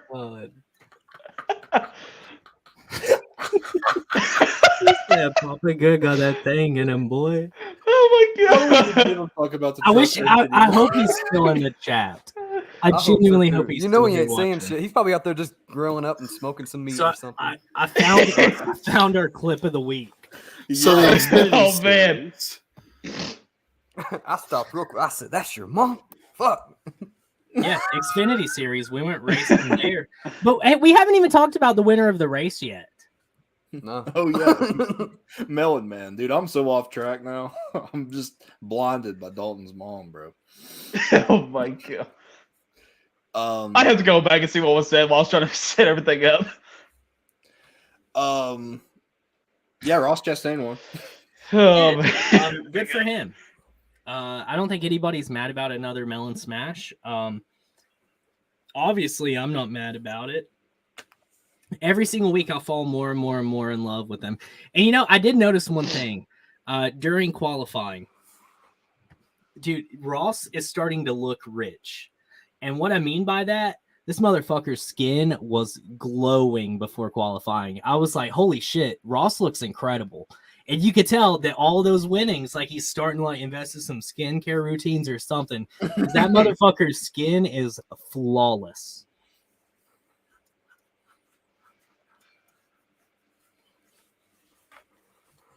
Just broke the That's a clean ass hat, though. Speaking of Ross, Thank you. Yeah, and the cool thing about it, hold on. on the back does it say Yeah, see, I've got a Dylan one that's like that. It's a two-tone though. It's a red. Mike black. Campbell just texted me in the group chat and said, "Dalton, were you just talking about your mom being hot on LTC?" Yes, I was. Damn as a straight. matter of I'm, Damn straight, I'm Mike. like, no, sir, that was the other four. Oh, yeah, but shout out Ross one time. Nobody's Other mad two, about Jacob it. and Parvin, or Cody and Parvin sent him. No, I was respectful. He was. Props to you. I was just Same here. She's a beautiful Same here, lady. Cody. Cooper's never respectful. That's all I gotta say. I was very respectful, sir. I was kind of blown away. No. Oh, that's a lie.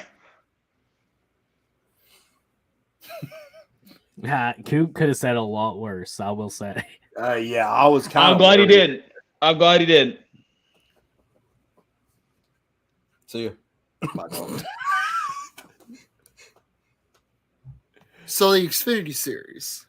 Y'all changed the login or something? I can't do nothing. I can't even like No, add banners. I was gonna everything's- add the Xfinity. Everything's What the still the fuck? same. Yeah, I'm Y'all logged carry in. it away because I'm trying to clip this because it's incredible. Will you do me a favor and like text me the login too, so that way I can like pop shit up if need be? I Okay, just don't have it. who watched the Xfinity Series race? I was piecing in here and there.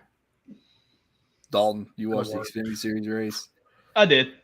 Okay, all right.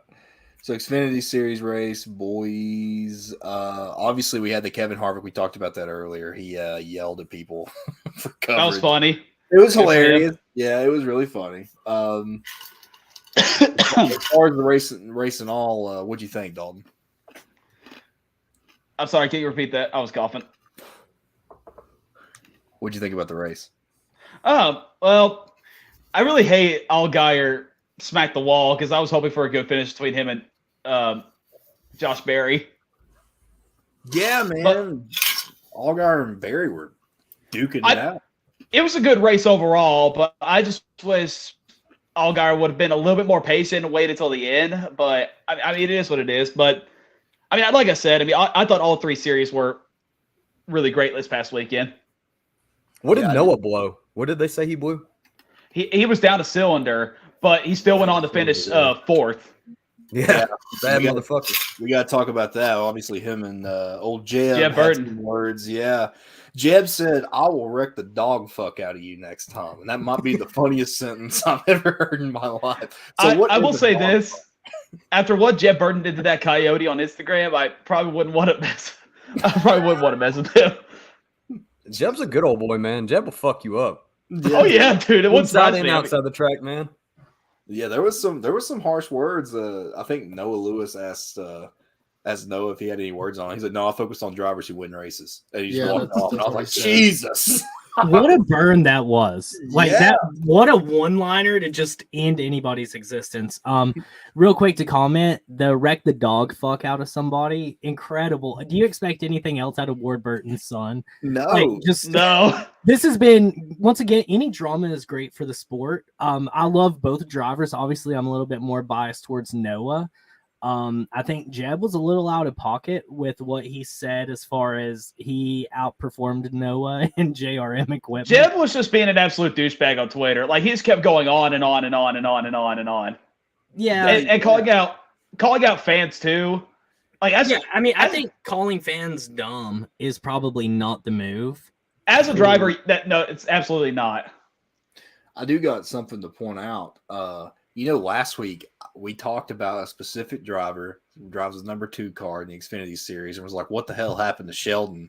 Dude comes out and finishes top 10. 8th place finish. So shout out Sheldon one good time. Dude, I always root for Sheldon. There's never a moment in my life where I'm not in Sheldon's corner. Yeah, and Ron Priest finished 5th in the Xfinity Series in the 5 car.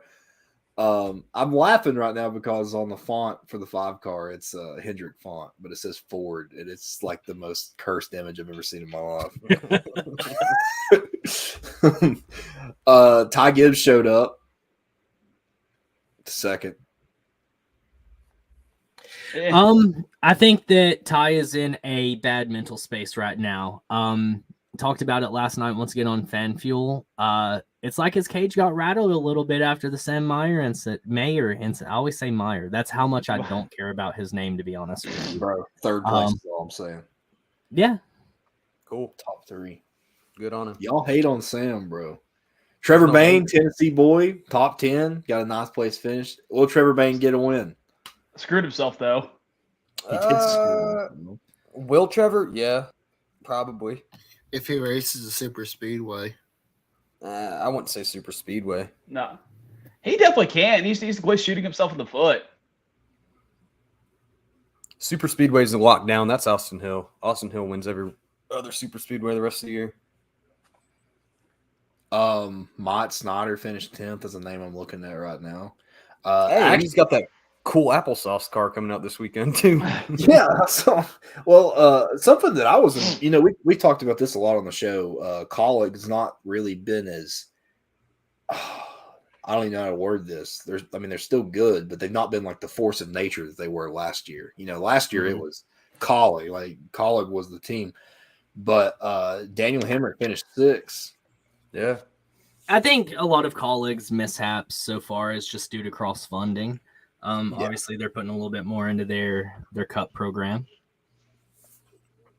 I could definitely. If I'm not see mistaken, I don't even think AJ's qualifying this weekend. I think Ben Rhodes is, right? Yep. Yeah. Yeah, because he's got to make the trip to. Is AJ running? He's Cup? running Portland, Xfinity yeah. and Cup, yeah. So he's got to fly from Portland to Gateway. Yeah. Okay.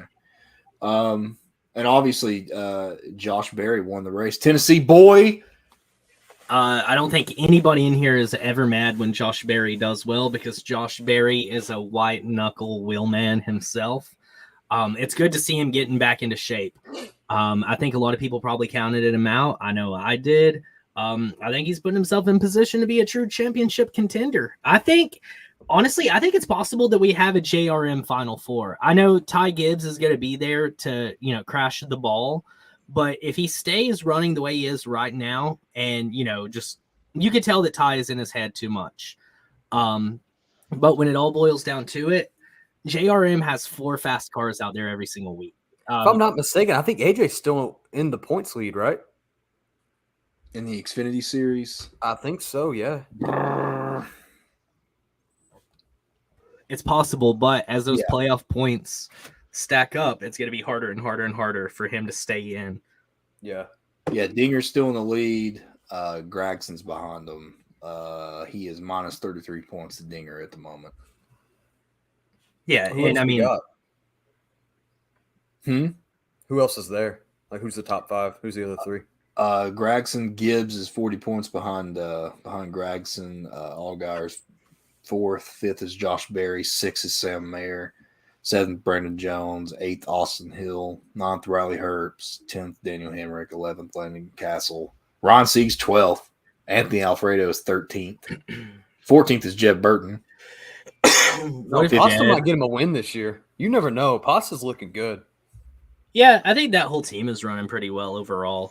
And I mean, super speedways are always kind to people who are mid-pack throughout the season.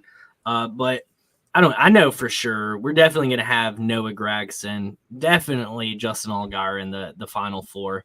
Those are the 2 that I would go in and lock in today for the Final Four. You wouldn't put Barry? Not yet. Hell, I'd put Mayer. I'm not a big Mayer guy, but I would say Noah and Sam. I mean, that's what I said. As far as the lock-ins, I feel like Sam is not guaranteed for the Final Four as much as Justin is. But like I said, I mean, I could totally see a JRM championship 4. Yeah. I'm going with Ty Gibbs, Josh Berry, Noah Gragson, and I actually don't know. I guess Dustin Allgaier too. I would say I don't really know in the Xfinity. I don't got really. Brandon Jones though. He's kind of working around. Like he was so hot. Now he's kind of like he's mellowed out a little bit. Brandon right now. Jones won the ARCA race, by the way. Brandon Jones could be like he could get in. I could even see Austin Hill getting in. I agree with Cody. I think Barry and Allgaier are a lock. Other 2 are up in the air. You mean Noah? Or shit, no, that's who I meant. Maybe Allgaier. I think I wouldn't be surprised if all 4 of the Final 4 are junior motorsports cars. That's what I'm saying. It wouldn't throw me. Dude, I mean, they're consistently top 5 every single week as far as like running in the race. They are always in the top 5. Yeah.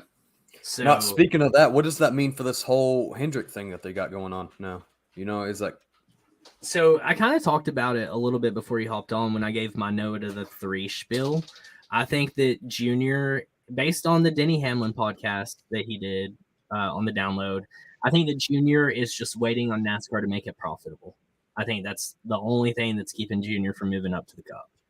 And I think that's why Hendrick is going on and putting a foot down in the Xfinity Series, because he's going to need a feeder program.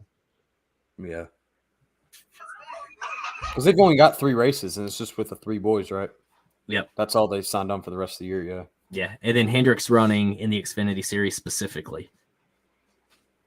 I don't know if you saw that today or not, but they're fielding the 17 car. They are fielding the 17, Yeah. which is kind of Yeah, interesting. okay, yeah. It's interesting. Well, they ran the truck, the 17 truck. That was a 7 truck.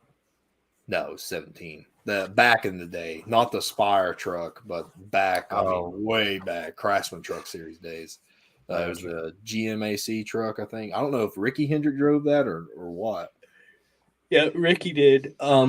Right here, Travis, I think this is probably the most likely Final Four. If we were to just assume based on performance so far. It's hard to imagine somebody else other than Sam perhaps sneaking in here. But I feel like these are the clear, forefront runners for the championship. If Ty can get his stuff together, because since Martinsville, Ty has struggled severely. Obviously, he's still cracking out top 10s, but if Ty Gibbs wasn't cracking out top 10s, there would be something incredibly wrong. Ricky drove the 17 truck in 2001 and won Kansas. So that's a fun little fact. So yeah, I mean, the Xfinity race was probably, in my opinion, the worst one of all 3. But I did love the broadcast booth. I genuinely enjoyed drivers being able to be in there and give their opinions. Them talking about how they wish the AstroTurf was everywhere. Just everything the drivers were talking about. I feel like they can always give such better insight than a retired driver, even, right? Because these guys race these cars still today. So what is that? Why is it so windy? Oh, it's a fan. Sorry. No, it's Cooper. He's breathing into the microphone, I think. Nah, bro, my mic's way the fuck over here. Yeah, I think it was Dalton. I think it was my fan. It was my fan. Well, you had your mouth like this. I thought you had a microphone. Nah, bro, my shit's There right it is. here. There it is. I see. Yeah, so I don't know what happened to Parv. We're unraveling. Whenever he brings his camera back, he can join back. It's unsightly. So yeah, we went cup racing, boys. Yeah. Buckle up, settle in, find yourself a comfortable position on the couch because this was a long one. I was so happy, man. Yeah, so Cooper, you and Parv specifically will be the best to answer this question. I'm gonna stretch your answer out, I guess. As somebody who's newer to NASCAR, you're obviously the targeted demographic for the sport. They need to find new fans. They found one in you. How did you feel sitting in front of your TV for nearly 6 hours watching a race? It was all new each time you watched the race. Each hour that progressed, it was something new that would change. Because at the start of the race, they kept hitting on kind of Kyle Larson was like, "Oh, my equipment's bad. This is the worst, worst race of the season," so on and so forth. You go down a couple hours later, and you're like, "Where the fuck did you come from, guy?" It was just constant changing. It was just fluctuating back and forth. But something that didn't fluctuate obviously was Kyle Busch and Denny Hamlin. They hung around a majority of the day. They weren't out of the name, but even Ricky.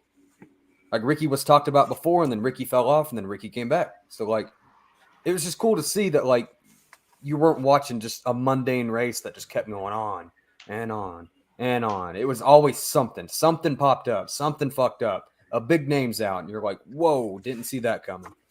I was a big fan. Parv, did you watch the race all the way? I did. Okay, so I asked Cooper. Now I'm going to ask you. You're a newer fan to NASCAR full time. You're obviously NASCAR's targeted demographic. We need to find younger, newer fans who will enjoy and watch the sport. How did you feel about having to watch a 6-hour race? I liked it. it did seem long, but as time goes on, I feel as like years go on, I watch more of it. I feel like I'll be like, whatever. But it was really fun. I heard what Cooper said with like a little bit of it, like something. It wasn't just like a dominant race. It wasn't like someone dominating the whole entire race. That would have been completely boring probably. It just like if Kyle Larson just dominated the whole race. Seeing new leaders, seeing crashes, people were okay from the crashes happen. Something interesting has happened, made it really interesting. It's like 6 p.m. to midnight. I mean, cool. But yeah, I thoroughly enjoyed the race. So I think it. I mean, people don't want to sit through a 6-hour race, and whatever. I think we did. You all watch? I think we all watched that one. Last year's Coke 600, right? Yeah. Where Kyle Larson goes out and delivers an ass whipping. I fell asleep. I mean that was the past 6 Coca-Cola 600s where one guy dominates the whole thing and nothing happens. I was just glad to see something entirely new this year. So a lot of people comparing this to the 2005 Coke 600. I never watched that race. I kind of forgot about NASCAR in 2005, so I didn't watch a single race from that season. I want to go back and watch it, but I know that was where I think it had like 22 cautions, and Jimmy and Bobby Labonte were fighting for the win with that photo finish. Kind of reminded me of that too. Hell, they passed it up at stage 2? They were already up at 9 cautions, and they were like, last year we had like a total of 7. Like we've already beat out cautions from last year. See, I knew this was going to be a wild Coke 600, but I didn't expect it to be this wild. I was just expecting tire issues throughout the whole race. Like that's why I thought it was going to be long. Well, when Goodyear brought like a new tire, and they warned teams to just be a little bit careful about what we're bringing. I didn't think it was going to be as bad as all the other races with tire issues. Well, Goodyear also sent out a memo to all teams, like showing them their suggested. That's what I just said. Yeah, like a warning. You said I thought you said they brought a whole new tire. Well, no, basically that's what I meant. But yeah, we didn't really have that much issues, which is awesome to see.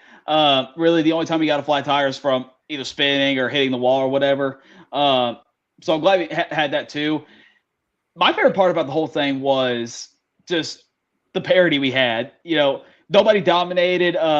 If someone did, they would be taken out, and who knows when. I mean, it was Kyle Busch at first, but then he spun himself out early in the race. Then you had Ryan Blaney, but wrecked on the restart. Daniel Suarez, who wrecked later in the race. Ross Chastain got damaged. You just did not know. Well, I'm glad you brought that up because I wanted to bring this up. So I'm going to give the starting lineup, and I'm going to give the stage 1 finishers real quick, just to show you how much it changed from there to then.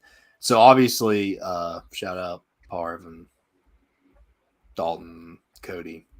Toyota's filled up the top 10 at the beginning. Denny Hamlin first, Kurt Busch started second, Christopher Bell started third, Kyle Busch started fourth, Byron started fifth, Austin Cindric started sixth, Bubba Wallace started seventh, Tyler Reddick started eighth. That's insane, Cody. Both the drivers started next to each other. Alex Bowman started 10th, and Michael McDowell, or Alex Bowman started 9th, and Michael McDowell started 10th, which is nuts. By stage 1, completely changed. Chase Elliott won the stage. Tyler Reddick was second. Christopher Bell was third. Ross Chastain was fourth. Bubba remained in the top 10. Actually, a top 5 with a 5th place finish. Ryan Blaney 6th. Ricky Stenhouse Jr. in 7th. Martin Truex Jr. in 8th. Alex Bowman kept his position in 9th. And in 10th, we had Denny Hamlin. Wow. You know what the best sight was, though? The fact that 42 car was pretty much untouched the entire goddamn race. They acknowledged the fact that Ty Dillon was the only guy. Decent-looking car out here. The only lead lap car without an issue tonight. Isn't that crazy coming from the Clash to that and having that news? Yeah. I saw a tweet from that today. Yeah, going from being like the bowling ball to like just protected. I mean, and also that goes to show that the maturity that we've probably seen and like not been able to acknowledge just due to lack of TV time. I'm not gonna lie, I forget that Ty's even out there every single week. But I mean, I think it shows his maturity. He's starting to race smarter. And Petty GMS, I feel like they're really starting to build something nice. And I saw earlier today that Eric Jones is wanting a deal done so he can stay. I think that shows the direction of Petty GMS. I think GMS buying into Petty was probably one of the better things that could have happened to them, getting some fresh money and some fresh faces in the building. And I mean, Eric Jones for the 43 car, and I know you have those Bubba haters that just no matter what, Eric Jones is running better than Bubba ever could. I think that Eric Jones is in a better place in the 43 than Bubba ever was, as far as just organizationally. So I think it's incredible to see the 43 starting to become more of a top 10 car and less of a top 20 car. I think everybody's glad to see the 43 run well, just for its iconic stature in the sport. He's putting together a great season. Eric really is. He genuinely is. Obviously finishes aren't showing as well. I mean, he's had a lot of bad luck. Well, it's worth to note that he's always up front most of the time, competing for wins. Right. Yeah. So I mean, when he's California, there's so many more. I think Darlington, maybe. Didn't it happen to him at Las Vegas too? I did see him at Las Vegas. Yeah. Las Vegas. I could be wrong, track but that Alex Bowman backed into, wasn't it? Well, I mean, yeah, but I don't remember Eric Jones being up front. No, but Eric Jones had a shit day at the end. Yeah, I know. Don't remind me. So I mean, just bad luck has plagued him. But I mean, the races that he's finished, it's been good finishes. Bubba, hell of a race, absolute rocket ship of a car. This is but his pit crew is so bad. We can't blame his pit crew, the crew, too much for this week. They gained spots and lost spots. Calculating it, they ended up pretty even as far as losing and gaining. Booty definitely fucked Bubba over. That was a total mishap. Bubba still had a great car. Bubba easily would have had Bubba by the end of the race. I think Bubba would have been in contention for the win based on how everything ultimately played out. But he really could have, and this is why the caution clock needs to go. I don't know what your guys' stances are on that. I get why they're doing it, but it really hurts the drivers where their car's not even that badly damaged and can easily continue on, but they screw him over. I remember Joey Logano Watkins Glen 2018, where he spun on like the third lap, had a little bit of damage, but I think the crew screwed up on that deal too, to where they weren't paying attention to it, and he got parked where he could have easily continued. And the same thing happened to Bubba Wallace today, or last Sunday for the Coke 600. Bubba didn't meet minimum speed. Well, that's because they told him to like save tires or whatever. But I mean, still. Yeah, I mean it sucks.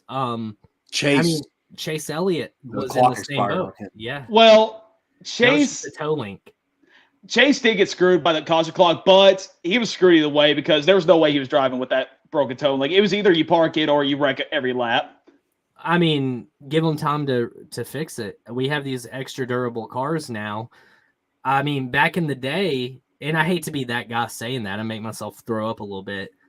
Just wheel it back to the damn garage and repair the car and get back out there. Especially as many cautions as we had, Chase Elliott just as easily could have gotten back on the lead lap by the end of that race. Well, for instance, the beginning of the year, Austin Dillon wrecked that car. Took it in. They took it back to the shop. That thing was fixed. Couldn't tell anything had happened to it. These cars are fixable. New car. Right. Yeah, let them. Right. They are not just the sheet metal that gets absolutely shredded the way they used to. Yeah, I think Bubba's definitely itching for a win. I'm a firm believer that Bubba's going to get a win on a 1.5. 2311 has shown genuine speed at 1.5s.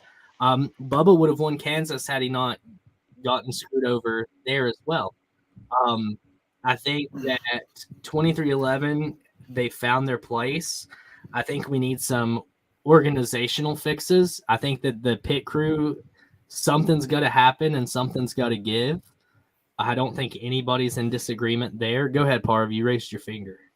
No, it's something like I want to. It's not talking about Bubba. It's something about 1.5. So I want to mention here in a second. So go ahead and finish your statement. I mean, that's it. It's just Bubba couldn't drive any better than he's driven the last, I will say, 4 weeks. Okay. I feel like Bubba's really found himself and found. Not even that, bro. I would say start of Atlanta. That's when he kind of started to find himself. Yeah. He's Yeah, been pretty consistent since. They- He's just it- had shit luck. that's been the issue. We've not gotten to see Bubba run up front much until Kansas, just due to horrible execution on pit road. So Cody, I want to join you. Can I join you in the passenger seat? Because I know you're the one driving this. Go ahead. Your opinion on the 1.5s? Hop in, You're baby. saying that they're better than the short tracks. Saying that Always and forever. Say that short tracks are mid. I think especially Hop with on how in. especially with how a lot of these short track races have been this season. I am joining you in the passenger seat on the 1.5 train. Hop in, There's baby. one thing I want. Choo. One thing I want to note though, Jacob. You remember? I can't remember what episode this was, but do you remember how you were talking about how the rear diffuser needs to go in the short tracks? Yeah. Corey LaJoy did mention on Stacking Pennies today that they are looking at that. What I say. Thank you. You The should rear run NASCAR, Jacob. Dude, I should. The rear diffuser. No, you see how quick I jumped on that? Yeah, give me that $10 million a year. Listen, they need to get rid of the rear diffuser on the short tracks. That is what is causing the no passing issue right there. It's fine for 1.5s, but it's not good for short tracks. It's the equivalent of the giant spoilers for the short tracks back in 2019. Yes. Corey LaJoy said this? No, I said that. But You said that. Okay. Corey LaJoy did mention the rear diffuser. They're looking at getting rid of. Yeah. Corey LaJoy said that they're looking at removing the rear diffuser for the short tracks, but I said that running the diffuser at the short tracks is kind of like running a giant spoiler for the short track package back in 2019. Agreed, man. It's causing issues. Real fast, I just mentioned the stage 1 finisher and how much of a change there was there. Obviously, we're going to get into the wreck with Ryan Blaney and everything like that. Okay, listen to this change. Stage 2, this is the complete change-up of the line. Daniel Suarez takes the win. Ross Chastain second. Trackhouse 1-2 for stage 2. Eric Jones, we was just talking about him in third. Fourth, Chase Briscoe. Ricky Stenhouse Jr. hung in tough at fifth. Joey Logano was sixth. Kevin Harvick was seventh. Tyler Reddick, eighth. Martin Truex Jr., ninth. And Christopher Bell, 10th. Still. Another shuffle. Yeah, another big shuffle. And that's one of the things that fed into this just being so nostalgic for me. Yeah, real quick to answer this, if I'm not at the Coke 600 next year, I'll be dead because that's the only thing that's going to stop me from being at the Coke 600. I'm sure everybody else probably agrees with that. I actually want to go back. Yeah. But I think that been. we all should have been.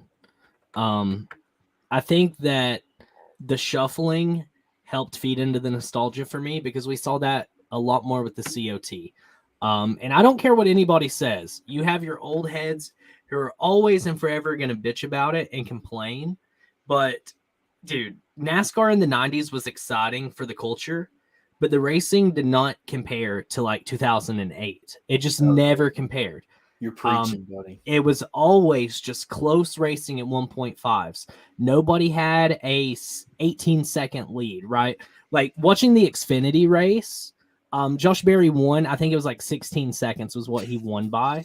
Like that was pretty normal, like in the 80s and 90s, right? That was relatively normal with the last generation of car. We saw it a lot. I mean, Martin Truex Jr., I feel like his career average, like winning distance, is like more than 10 seconds, right? Whenever Truex got out front, he was gone. We're just not seeing that with this car, right? And then, of course, by the end of the race, like it was kind of spread out a little bit, but all of the major contenders were already out, right? Like they were gone. So we had like 3 dominant cars that really pulled away. And then at the very end, it was 2 dominant cars. But we're not seeing 8-second wins so far this season. How far, what was Kyle Larson's distance ahead when he won last year's Coke 600? It was like 5-6 seconds, right? Nuts. Somewhere around that for sure. Yeah. So the fact that we were constantly racy the entire race just fed into the nostalgia for me. Like you said, for state, when it was the final stage, I think that's when we did get we had for a while, that's when Larson was getting back up to speed. He was leading for a while. But then he had second place was Chase Briscoe, and then third place was Chastain. I think that's when Chastain was up there. And Chastain and Briscoe were right beside each other, and Larson was way ahead. But then you saw Chase Briscoe getting that He momentum. ran him down. Yeah, he reeled him in. Yeah. And Yeah. but there's still that gap between them. But the whole race before that, and then the last lap shootout, the two overtimes that we had. That's when we got everybody was clumped together, so anybody could have been there. Heartbroken. I'm heartbroken. Dude. Can we talk about the wreck with Ron Blaney where half the field just goes out of the race immediately? We had the big one at one point. How long's it been since we've had a big one at an intermediate? I don't know. I want to say 2018 All-Star race. The thing was so many top drivers, like top name drivers, maybe not top drivers in the season, Brad Keselowski, were out. Like Brad Keselowski was out, Chase Elliott was out. Hey, William Byron was out. Bubba, Kurt. Bubba got hit in the wreck, but he wasn't like. When did damaged. Joy go backwards again? When was that? That was was stage one. Yeah, that was early because it was still daytime. Yeah, Kurt It was Busch was fucking out. identical too. So already all these top drivers were already out, which is unbeknownst crazy because these are drivers who you think would actually win the race, and now someone who we might not have thought have won could have won the race, but Well, there was a difference in interviews. Ron Blaney obviously caused the wreck. He got on the apron, got his car loose, got up the track. A bunch of people got taken out of that wreck. Ron Blaney comes out of the interview and he says, "I was a dumb move on my part. Had a fast car. Blah, blah, blah. It's over with." William Byron comes out and says, very cynical of the car, says you can't drive the car. You can't pass in the car. What's your thoughts on that? That's a BFT from Willie. Yeah, he's just angry. That's all it was. Like Willie's been in a mood ever since Mar. ever since Daddy came around. Yeah, Ever since Logano. yeah. Daddy came and showed us. Logano flipped the Liberty switch and Dude, if Joey shows me them pearly whites again, man, shit, he can be Daddy any day of the week. Dude, Joey has just an incredible smile about him, genuinely. He does. Like he And he's really such a does. It's such a mean, like douchebag smile too. Like he'd fuck you up, but like it's like I like this guy. Have you ever watched an interview when he doesn't win and he's like really happy in the interview, but as soon as they take the microphone out of his face, It goes. his face is like this, and he goes. It goes away. That's how I pictured Dalton. So the thing I can relate. that also wasn't the only really big wreck that happened because we had Hold Daniel- up. Before we start that, I'm talking. I know Daniel Suarez wreck, stage 3. I got to talk about stage 3. Switch up again. Ross Chastain wins the stage. Chase Briscoe second. Kyle Larson makes his way into the top 10 in the third. Tyler Reddick fourth. Daniel Suarez fifth. Joey Logano sixth. Cole Custer seventh. Chris Buescher eighth. Austin Dillon ninth. Denny Hamlin still in 10th in stage 3. It's just nice to see multiple stages where like we see different Top huge, tens, yeah. like of different drivers. It's not like dominated by like five or six drivers. It's like, some driver who might not have performed well on stage 2 did really well on stage 3. So I it's nice to really see. was hoping that Cole Custer would win so they would make a chicken cock car. I think everybody equally wanted that. Yeah. They said stay tuned for it. Jacob, good job to Chris Buescher. Okay, he performed well. Bro, they posted a fucking wallpaper this morning of old Custer, and I was scared. Dude, I cropped that shit out and was like, what the fuck is That's this? what I'm If I saw imagining. If I saw that shit on my lock screen, I'd probably be scared, man. If I see Dawn at my McDonald's, that's the face that he's want to make. Each one of them just looked like they wanted to fuck you up, man. Like Harvick was just like cold cut and like, I don't know, man. But yeah, we had probably the scariest event of the season so far with Daniel At a mile and a half. with Daniel Suarez and Chris Buescher. So Daniel Suarez got loose, if I'm correct. Now, before we talk about the wreck, we have to acknowledge the fact that Daniel Suarez ran the race of his life. Oh yeah, he was going to win. Absolute rocket ship of a car. Once again, bad luck strikes. And all it does is it keeps making Daniel look bad, and it makes Daniel look like he is like dead weight at Trackhouse. But if you think about every time that Daniel has had a dominant car, bullshit has happened. Every single time. Yeah, it also just makes like fans be like, "Oh, he's terrible. Why is he still?" Daniel would have won Coda. Daniel would have won no debate Coda. about it. And Daniel would have won Coca-Cola 600. Yeah, and I mean, it would have been perfect. He's a Coca-Cola driver. I mean, it would have all been perfect. And I could only imagine like the Mexican Coke commercials that would come from a Daniel Suarez win, because Mexican Coke is already superior anyway. Oh yeah, he automatically becomes the face of it. We were close to having a Mexican suite for the greatest day in racing. Yep. I wanted to see him like smash him like whatever he has planned up. We would have at least, if Daniel would have finished in the top 5 in all 3 races, there would have been a top 5 for Mexican drivers. That's pretty cool. Yeah. Danny had the best car. I remember watching him. I don't remember exactly what happened, but I remember watching him come up to the field, and he was just passing people like they were sitting still. It was because he had a pit issue for a while, and he was back in like 18th or 19th, but literally less than 10 laps later, he was already in 8th place. If I'm not mistaken, I think he took a pit stop and he went and took 4. That's why he was hauling ass up to the field, because I don't think the rest of the field did. You are 100% correct. They came down for rights. It came down for rights and gas, and he took all 4, and he was hauling ass up through, but it set him back. Yeah. Another guy, real quick, before we get into like the tail end of the race, is Kyle Larson. What a day that Kyle Larson non-existent, man. Like Jacob even said, in the 2 first stages, Larson's not there. Come that 3rd stage, there's Larson. But that was the thing, that like Larson had a fast car all day.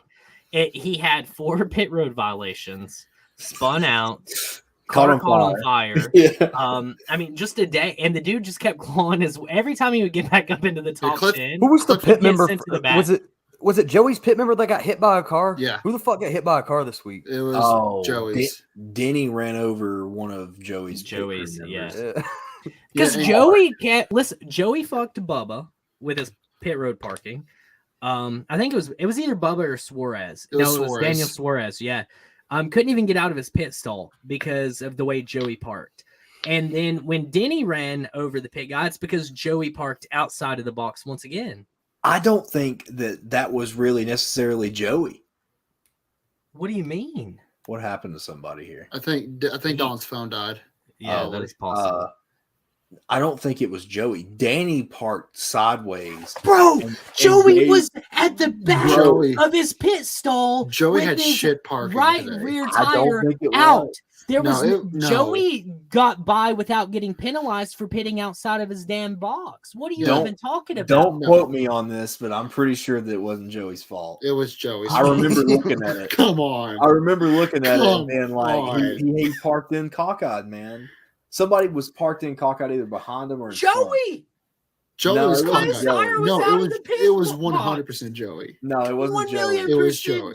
I know it wasn't Joey. I think it was. No, I remember. No, listen. This is what happened. It was Daniel. This is when Daniel Suarez. Joey was cockeyed, and Daniel could not get out. He was stuck there. Joey was stuck too.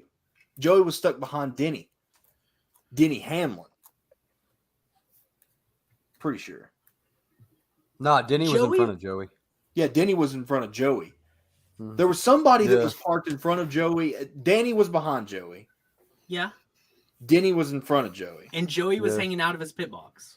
I don't think it was all Joey, though. I really don't. Like, I'll eat my word. I'll eat my words if it was. But I don't I'm 1,000,000% going to send to you video evidence. Yeah. Okay. Yeah, it was all on Joey. And that's why his pit guy got ran over, because the same shit happened. Bro, was there any confirmation was there any like can't fucking park? I don't know.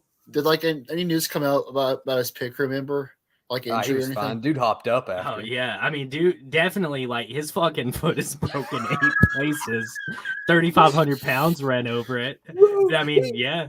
He was changing the tire and he gets ran over and he doesn't even flinch. Like he's just still going. I'm like, you tough. It son of jerked a him bitch. though, because like he fell back and he was like, oh, Well, he yeah, just like man. stands up and is like fucking right back at it, man. Dude, will s- I'm out. No, if you fucking like park the wrong run me way, over my with a shit fucking gets ran car. over. I'm not taking your tire off. Good luck. Damn, Jacob Like, knows this about is that, your eh? fault. I will say Like though, getting ran over. Oh, props to Cliff Daniels for being the biggest motivator known to mankind for Kyle Larson. Yeah, dude. 'Cause I need Cliff Daniels to call me every single day. If Cliff Daniels did not give that speech to him, I feel like Larson just would not have been there. He might have, but like that motivation just had a kick in for Larson after that Bro, 'cause speech. wasn't that? I think that was a Kyle Busch pick guy, wasn't it? I thought it was a Larson guy. Somebody, because like he was bleeding everywhere, and he just put his hand in his glove. I think it was Yeah. Kyle Busch. tough as nails, man. Yeah, Tough as nails. if it was Bush, I mean, we might be putting out hashtag fake news right here, but Chris if it was Busch. Kyle Busch, then this just proves the point that Kyle Busch has the best pit crew out there. For sure. But yeah, so Daniel Suarez Rex. Chris Buescher. And he collects Chris Buescher in the way too. It was the first time that I've screamed, "Oh shit!" like real loud when Chris like started turning. It's also one of the first barrel rolls I've seen in a long time. I'm talking rolling. It was. Yeah, That was a super speedway style crash. yeah, But man. I think the scariest part though of that was he landed upside down. Well, 'Cause he I was- think the scariest part was more that like those chairs are so conformed to you that he just couldn't get the fuck out upside down. Like It took upside so down, that's long. fine. Like he's protected, he's safe. It's just the fact that he's like jammed in there. He's like, But it's also I'm like stuck. the blood's like running through Yeah, like that's straight the to scary his. part. That's what I'm It saying. Like, took- cause like it took him like was it over 20 minutes or close to 20 minutes? I don't know if it was 20 minutes. To So flip him, no, it was like 5. I think that he was hanging upside down, but So something important to note, though, they knew that he was okay. They had the thumbs up. Mhm. Yeah. That's the first time that NASCAR's had to flip a car actively. Mhm. I think that had something been wrong, I think that the process would have been faster than it was. They probably would have like Um, all grouped together and like Well, so you have to be careful with that. I think that the actual like rolling over is probably about as fast as they want to go. But I think the overall process of hooking the car up and starting that part, I think in a dire situation happens a lot faster. Yeah, and I agree with that. It was also the first time that Gen 7 has been. Right. And they have the hooks on the bottom of the car now to like roll them. They can't flip that car over because let's say he has a broken neck and they just flip that thing over. That completely like finishes the brake. He's dead. Right. Yeah. So that still has to be like a gradual rollover. But it took a concerning amount of time for them to hook it up to start flipping it over. I think that's where like a lot of the issue was. But thank God. And once again, it goes to you can't like thank NASCAR enough for the safety of these cars. They didn't obviously he's upside down and that gets uncomfortable after 20 seconds, in my opinion. But he was alive, he was in one piece, he was okay. He obviously didn't feel any like broken bones or anything. I'm sure they talked to him. I think if the situation would have needed them to be a little bit quicker, they could have. Oh, he's back. Hey, buddy. My battery died. Wah, wah, wah. And it was charged too. Like it was charging, but the percentage kept going down. I don't understand that. Well, we're back. We're talking about Chris Buescher getting rolled over. Still? Well, we never got that far because we Yeah. talked about Daniel Suarez and Kyle Larson's day. You might let me see if I can go to my car and hopefully it works. I don't know what the deal is, but it pisses me off. Godspeed. what was the update with Buescher too? I don't know if it's true or not, but like Buescher's not running this week. yeah, he's got COVID. Yeah, he's sick or something. Who's filling in? Zane Smith. Zane Smith. Yeah, Zane. Yeah. Yep. Buescher has COVID, so we Well, hit on that yeah. at the start. Yeah. Just to give you the quick rundown of that, we did like an old Thursday show where we just talked about NASCAR news for the first half. Okay. So like, is it worth being concerned about spreading through the garage at this stage? Like that sort of thing is kind of what we talked about. Cool. But yeah, I mean, it's cool to see Zane getting a shot. And we also talked about the fact that no Ford Xfinity driver got moved up, but it was Zane Smith that got put in the ride. Yeah, I ain't a fan of that. Who would you put? Riley fucking Herbst. No way, bro. You're out of your No. goddamn mind, No. bro. Zane Smith. I ain't putting Zane Smith in a completely different car, bro. I'm Why putting not? Riley in it. Front row is Why? an ally to Roush. That's great. Zane Smith That's awesome. is the best Ford driver that's not in the Cup today. Yeah, for And sure. we're gonna see this weekend, and it ain't gonna just fucking show. Just the casual Parv being in there. All right, he's back and he's positioned. Hey, buddy. He's in the dark. So but also we had Dalton sitting outside of Parv's McDonald's right now. Hey, bud. You know what's crazy though? The way that wheel kicked out, though, how the wheel didn't crush, though. Yeah, Like, so it's the still wheel a is what good, caused intact the wheel. flip. Yep, the wheel is Yeah. what caused the flip.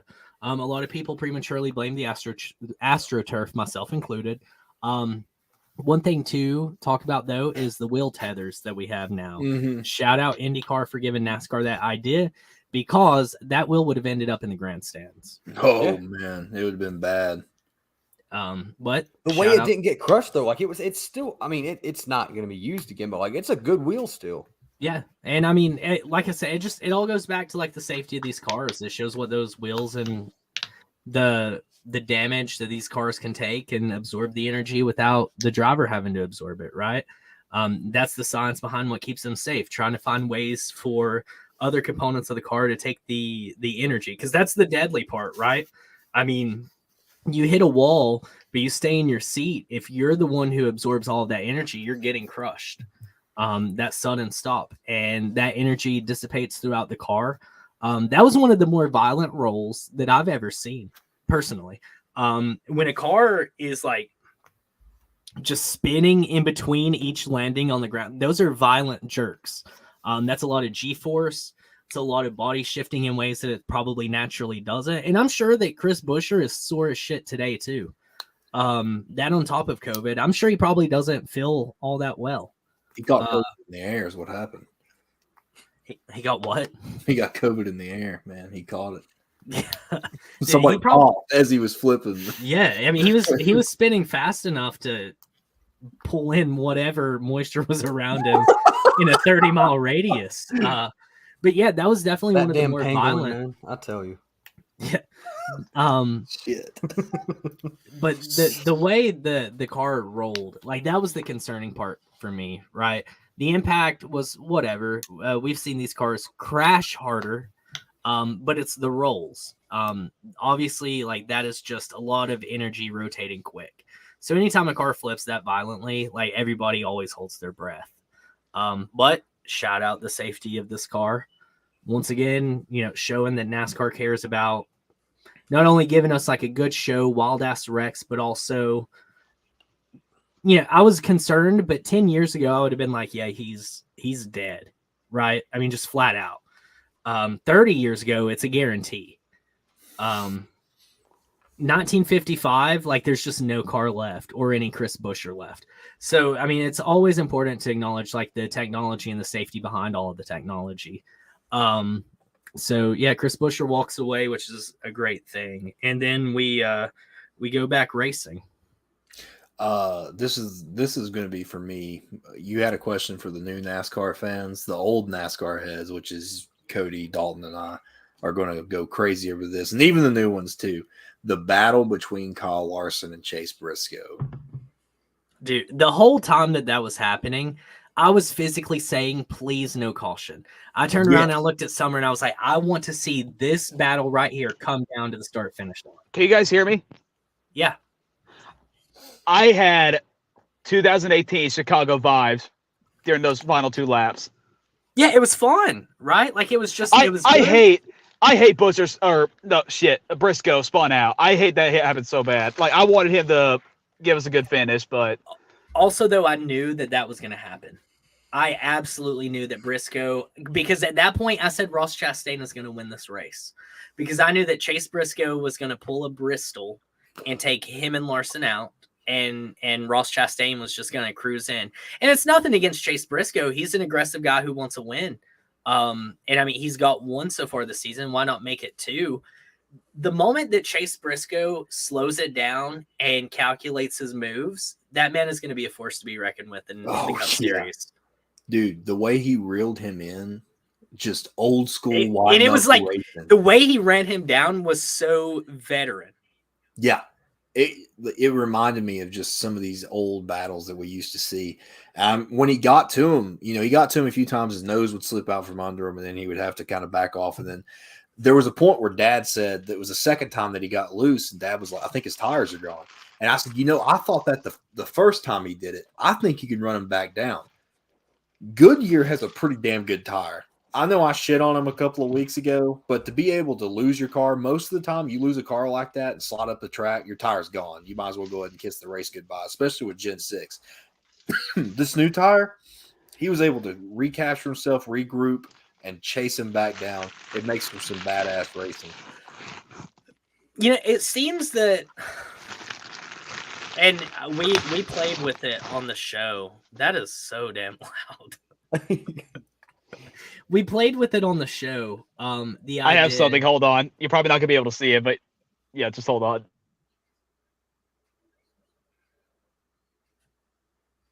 No, keep going. Keep going. I'll show you later. Okay. Anyway, we talked about it a few weeks ago. Are the tires bad, or are teams just too aggressive? And I think that Goodyear giving teams a more defined guideline for how they need to run the tires. Oh my God. Did you make that? Nope, that's for sale at rowdybush.com. The fact that they don't pay you makes me sick. Anyway. For those of you that can't see, it's Kyle Busch in American flag shades, and it says KP on his collar. I already have my 4th of July shirt figured out. It's all based on Kyle Busch, and I expect nothing less from you, Dalton. No, I mean, I do it for Christmas, I do it for Thanksgiving, I do it for fucking Easter. Kyle Busch, everything. I don't take a day off, bro. I can tell by your tank top on a Thursday. But when it boils down to it, I think that overall teams were being too aggressive. And I think that it proved true during the 600. Obviously, we never had any huge green flag runs, which could also come into play. I could be incredibly wrong. I know at one point when we ran 35 laps under green, that was the longest portion of the day. So that didn't give the tires too much time to pop. I know at lap 65 out of the 400, teams were on their 4th set of stickers out of their 12, which is just an insane stat to think about. Kyle Busch actually had to use scuffs twice to save tires at the end. Yeah, so I mean, I think that the tires didn't get to be pushed to their absolute limit, but I think we definitely saw fewer tire malfunctions than normal. Yeah. And I mean, maybe if we had more 50-lap runs, we might have seen more, but we didn't. So I'm going to leave it at that. I think now is the time that we got to talk about the really, really, really insane restart. Bunch of people come in and grab 2 tires. Bunch of people come in and grab 4 tires. I said immediately after seeing when you said Suarez took 4 tires, it just rushed memories into my head. I knew that the people on 4 tires were going to be a force to be reckoned with after Briscoe spun. I knew they were going to be fast. Bro, the run that Briscoe excuse me, the run that Austin Dillon had, good God, man. Dude, you have to give him credit. He went for it, man. I fucking man, I saw it and I was like, all right, he's sitting in a good spot. If I'm not mistaken, he restarted 6th or 7th? 7th. He still restarted 6th. Yeah, he was 6th. But I was like, fuck, Dylan's going to be one to watch right here. And then all of a sudden, motherfucker just splits. And I remember I had to run outside because I was over at a buddy's house. We were watching the wrestling pay-per-view too. But I had it on my phone, and I was sitting outside fucking last 50 because I just didn't want to even pay attention to anything. Imagine watching fucking fake wrestling on a big TV and having to watch that incredible race on your phone. Shit, I'm still watching it. I watch more damn race than anything. But ran outside, and I remember just clenching the fucking post on the outside of the fence, and I was jumping, and I was like, "Let's fucking go! Oh my god, dude!" It's like 11:30, and then all of a sudden, fucking Kyle Larson, man.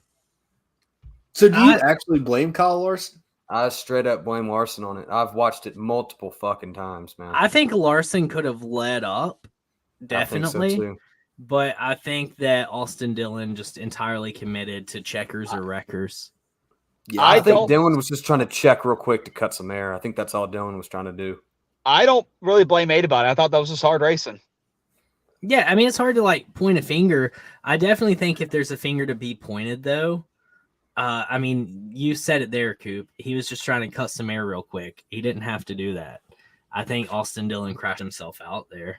I think he was, like you said, just going for broke, man. He's looking for something. I mean, he's desperate. The guy needs to fucking win. But he genuinely, he doesn't have a reason to be desperate. Like, he really doesn't. Sure, he doesn't have a win yet, but I mean, it's not like he's ran 25th all season. You've put some thoughts in my head, though. Like, the more I've thought about it, too, like, I don't think that guy's staying much longer. I don't think we're getting Austin Dillon much longer in the sport. I really don't. I think he stays in the sport. I just don't think he'll be a driver. I don't think he'll be racing anymore. It's just weird, man. Like, I don't know. Last year, it was like, it was kind of the Dillon show, but like, you can't buy Austin Dillon shit no more. Like, it's very generic shit. It's Reddick's show. That's what it is over at RCR. It's Tyler Reddick. You want something him, it's there. Dillon's not really there. It's just more the 3 card that they're showing. So I think how it's running, I don't think Dillon's going to finish out. I mean, I agree, but I just don't see Richard Childress giving up his grandson. I don't think I do, because look at this show, man. I mean, Dillon can still run shit with RCR. Like, he's still going to be a face. He's still pulling draws. But like, I don't think Richard is going to say, "Hey, Austin, you're done." I think Austin's going to make the decision that he's a businessman. And the more you see, it's like Team Dillon management. Like, I mean, you see a decent amount of shit on him. And like the other day, he's posting about his bull racing team. Like, he's got other avenues and shit that he's doing. I just don't see him in that car no more. But that wreck also took out Logano, took out Custer. Who else did he grab? Chastain got damaged from it. Larson. I loved how Kyle Busch missed that, man. I was so damn happy when that happened. Bro, I mean, and then after it was that, fucking incredible. Harvick comes out of nowhere too. Like, Harvick kind of restarted up there and was like, Harvick and Kyle both. Busch, yeah, they both. yeah. Right place, right time, perfect speed. Okay. It reminded me so much of Daytona this year when Stenhouse got wrecked by Keselowski and Kyle was able to brake fast enough to get around that. Chastain started on the front row after that with a ton of damage. Yeah, Right. yeah. That was so Okay, so stupid. can someone answer a serious question for me? Can someone please tell me, like, straight up, like, why Ross Chastain was able to restart second when he was going through the grass and Kyle was clearly ahead of him when the caution came out? I mean, it just depends. It just depends on who was in that wreck that was up in the front. So, I mean, technically, when the caution comes out, when they're collected back, I think Ross with the least damage from that crash, I guess that's where you kind of start him from there. And listen, I don't blame Ross Chastain for wanting to stay out and get the best possible finish. I mean, I want Kyle to do the same thing if he was in that situation. But I know we're getting ready to talk about the finish, but I just feel like that kind of screwed Kyle a little bit, that they let Ross Chastain keep that spot after, like I said, going through the grass. And I mean, but if he's willing to, because I mean, NASCAR freezes the running order. You can't lose a position because of a caution.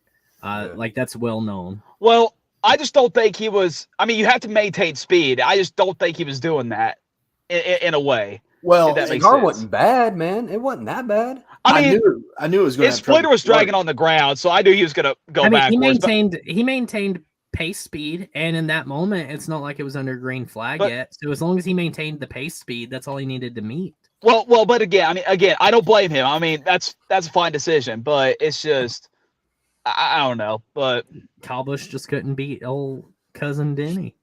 Well, now I'm glad you brought that up, Look. Cody, because here's the new top 10. It's changed every time. Here's your top 10 at the very end. Also, honorable mention, Harrison Burton finished 11th. I don't think enough people talk about shit, no. Alec, Cody, another honorable mention. Cody Ware with another top 20. If you hate Cody Ware, fuck you. Alex Bowman finished 10th. Kyle Larson, after everything, finished 9th. Michael McDowell finished 8th. 7th is Ricky Stenhouse Jr. 6th, Tyler Reddick. 5th, Christopher Bell. 4th, Chase Briscoe after he spun.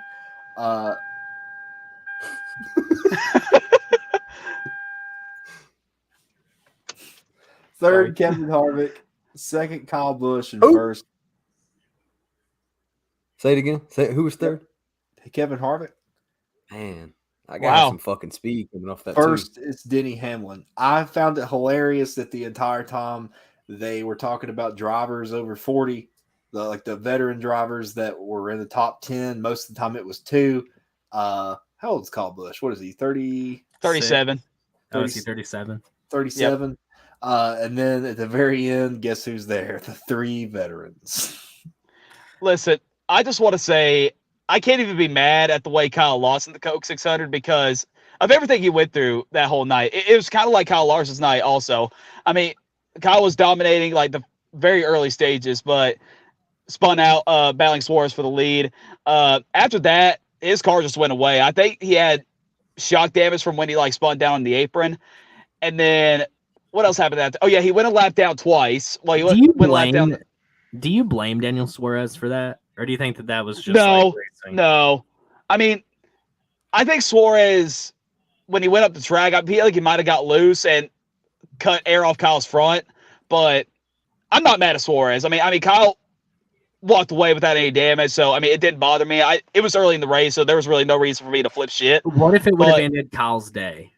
I don't know. I feel like that was just a race against it, and Kyle just lost it. That's all I can say about that. But he went a lap down after that, got his lap back, was nowhere to be found because of the damage, and Picker had to fix the shock on a couple pit stops and kept him sent him to the back a couple times. And stage 3, he actually spun out, tried to pit with a flat tire, and they didn't wave a caution. And he went a lap down for that, but luckily it happened right before the stages, so he could take the wave around, got his lap back, and he deserved basically to finish 13th to 8th.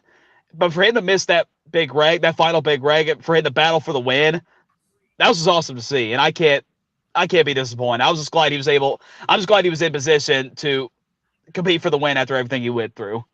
So does Denny Hamlin have all the crown jewels now? Basically. I mean, Brickyard 400 really don't count anymore, so I guess you could say Southern 500, Coke 600, Daytona 500, yeah. He doesn't have a championship. He does not have a championship, but I'll also count the Bristol Night Race as a crown jewel. Bristol Night Race needs to be a crown jewel. Just fuck the Brickyard. Just go ahead and make it. Whoa. I mean, if you're going to make it a road course, I'm sorry. However, I am curious to see how this Gen 7 would run on the traditional oval at Indianapolis. Yeah, I mean, it would be fun. I hope at some point we get to see the Indy Oval back. Maybe that's the nostalgia speaking. The last few Indy Ovals that we got were absolute snooze fests. But I think that this car would be really exciting on the actual format of the Indy track. But also, I mean, we get great road racing out of these cars. Like, we've already seen that, right? So, I mean, maybe the Indy road course will be incredible. Also, while we're talking about the Indy road course, on that topic, this just reminded me, NASCAR Ignition is only $20 right now. Is it really? Yeah. What? I think I might pull the trigger on it. Yeah, I think I could justify $20 on that game.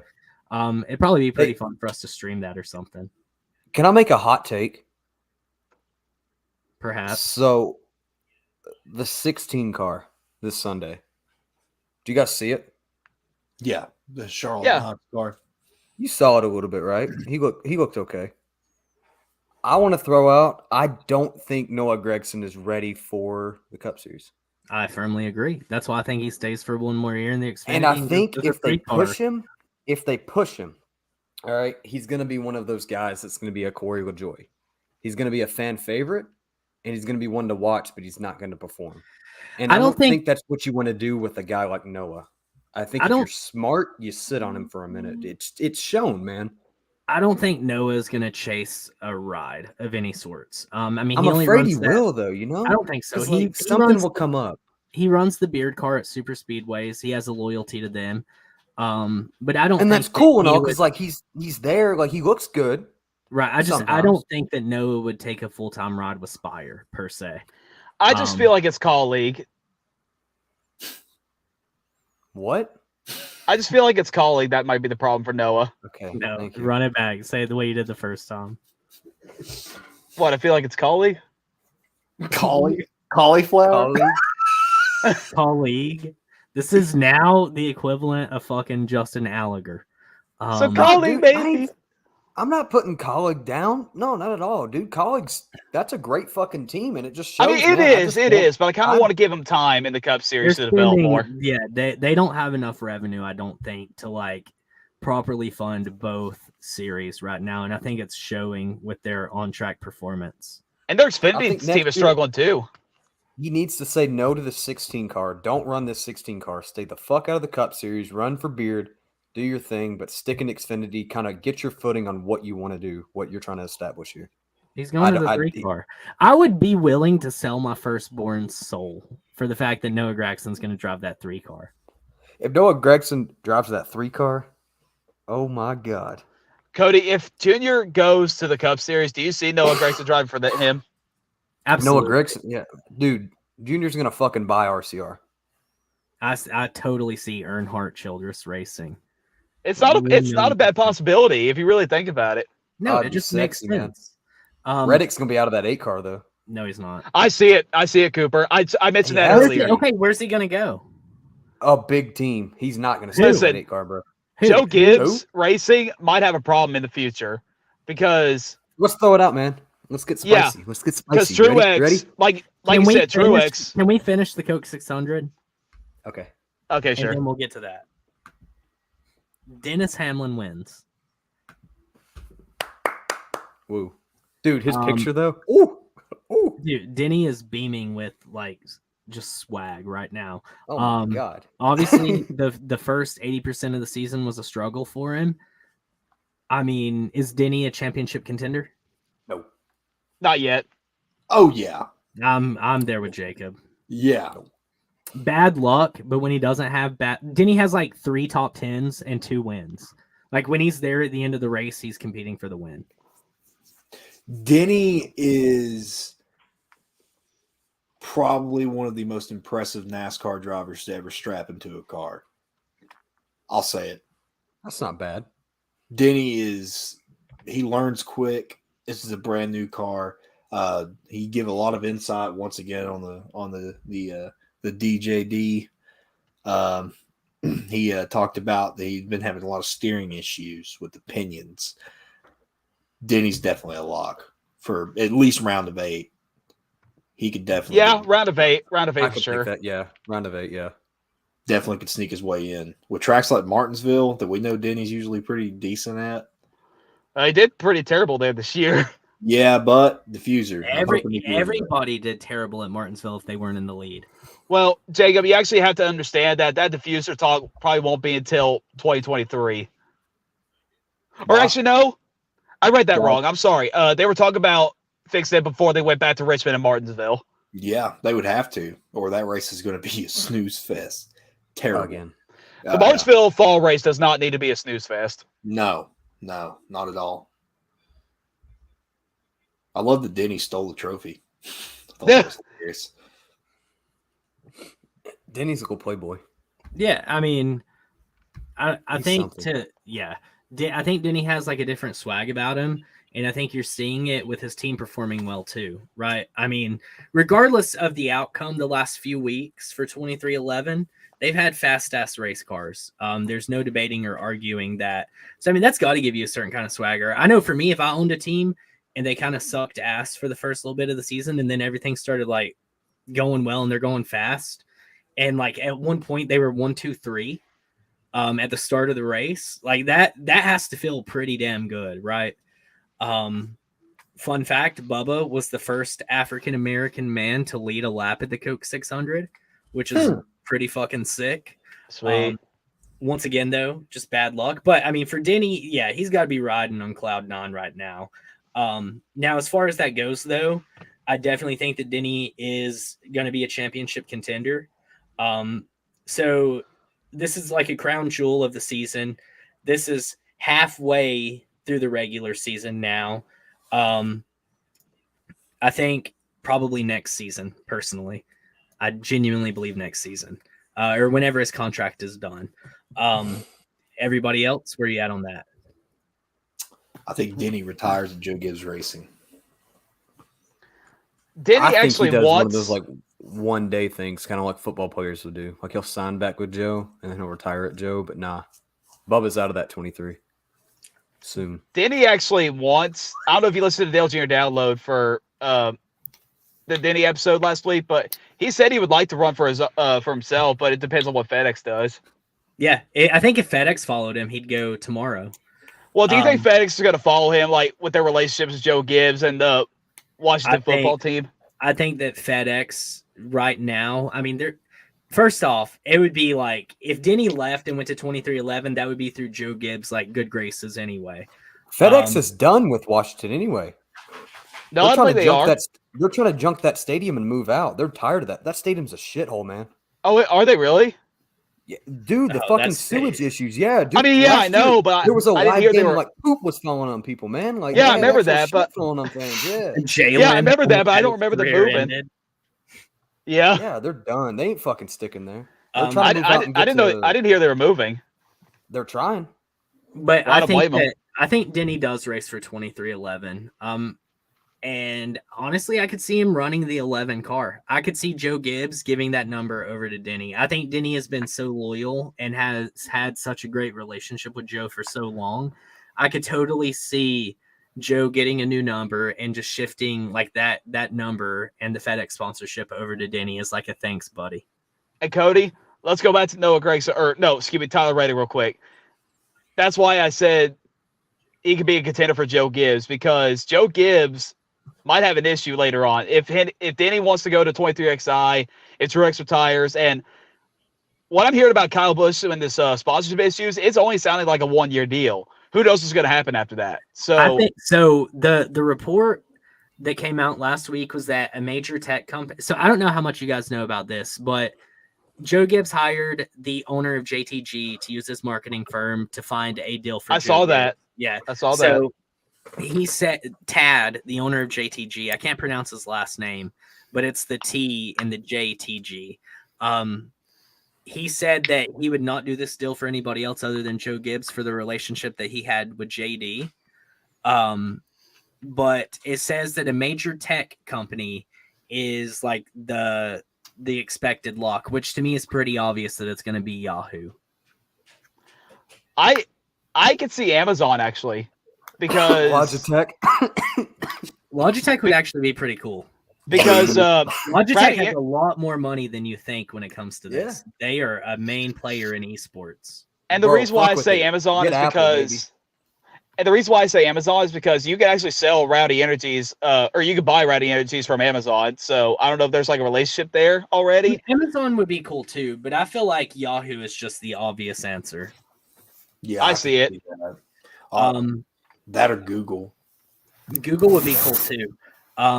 I think that this could also be a possibility. Kurt hanging up after the fact, and it depends. I mean, we'll see like what Kurt thinks. Obviously, he's won this season. Kurt always sneaks out a win, so clearly he is not washed by any means, right? So I think Kurt could have a few more years left in him. And I mean, based on like 2311's trend, Kurt might win another couple races this season. I don't think that that's out of the question by any means. I think if Kurt is a true contender at some point this season, and he could very well be, I mean, I don't necessarily think that Kurt would hang it up, but I think if Kurt gets eliminated like round of 12 and something like that happens, I could totally see Denny hopping in the 45. Kurt to the booth. Please. I wouldn't hate that either. Kurt to the booth. So yeah, Coke 600 was incredible. If I were to rate it on a scale of 1 to 10, I'd give it a 99. 100. Or no, 600. Fuck it. 10 out of 10. 10 out of 10. 10 out of 10. So hey, we all agreed on something. Let's go. First time in a while. And this right here, this is Yes, what yes, Cooper dude. was Bubba to the doing. 6. Bubba to the 6. Why would Bubba go to the team that almost ended his entire career? That's fucking career suicide right there. They're the Yeah, best bro, team in because the world, 23 is bro. going to end his fucking career too. Bro, Bullshit. No, Shit. they're Not. not. What are you talking about? Get out of 23, bro. Brad Go to the K, 6 man. car. Brad K's going to sit back and he's going to coach Yeah. Bubba. He's going to rub him. Roush is Rub him with a little. Bubba, baby. Yeah. Hey, guess what? We're going to a track that the Cup Series has never been to before. Gateway. Worldwide Yeah, hey. Technology Raceway. Cody, I know about this track. I'm very good at this track. Yeah. I got my Gateway. hack, bro. Yeah. Beat off the damn wall. All you got to do at Gateway is just go into turn 1 at full speed and don't turn, and the wall will turn you itself. Cody and I Cooper's kept bigger. running it back, man. We fucking we kept hauling ass through, and I was like, "Watch this shit!" Boom, right off that wall, and he's like, "I just don't fucking get it, man." It I'm like, loses no speed bouncing off that wall. You're like Nope. 140 off that wall. Yep. We also have Portland. Portland as well, which is we're going to a track that the Cubs never ran at, and then we're just going to a track that nobody's ever ran at. Mhm. So it should be an exciting weekend. So I guess let's start with the fact that Gateway is one of the greatest racetracks on NASCAR's schedule, and I'm glad it's finally getting some Cup love. Always loved Gateway as a kid. Always looked forward to Gateway and the iconic fucking backstretch wall, right? That is just a recipe for disaster, which is supposed to be fixed. I don't know if they have it fixed this go around, or if it'll happen in later years, but there's $40 million they're investing into the track through 2025, and fixing that backstretch wall is one of them.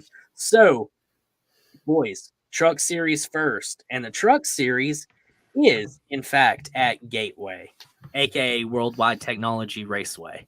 I got my pick right off the bat.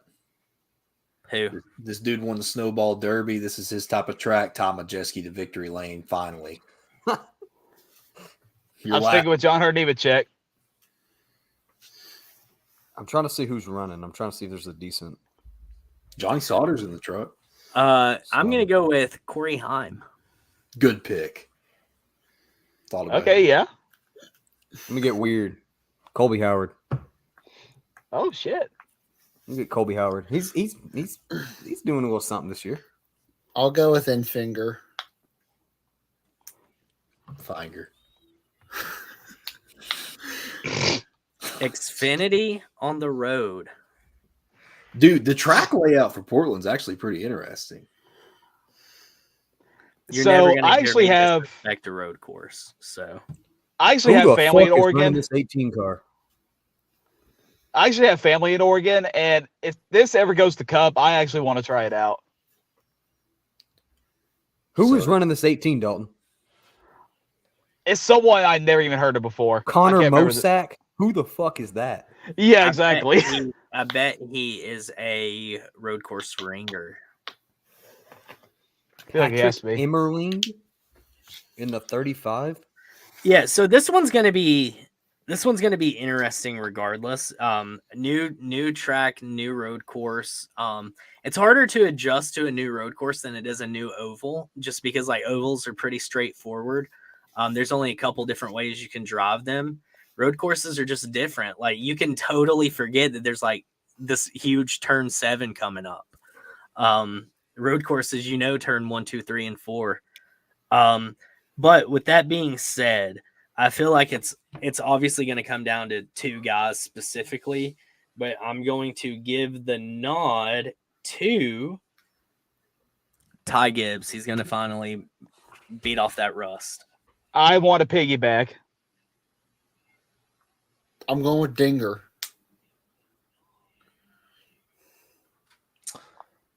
I'm going with a Collin car, but it's not Dinger. I think Landon Castle is going to find himself in victory lane. Let's go, Landon. I'm going with the Collin car, and it's not Dinger. Oh my God. Daniel Hemrick.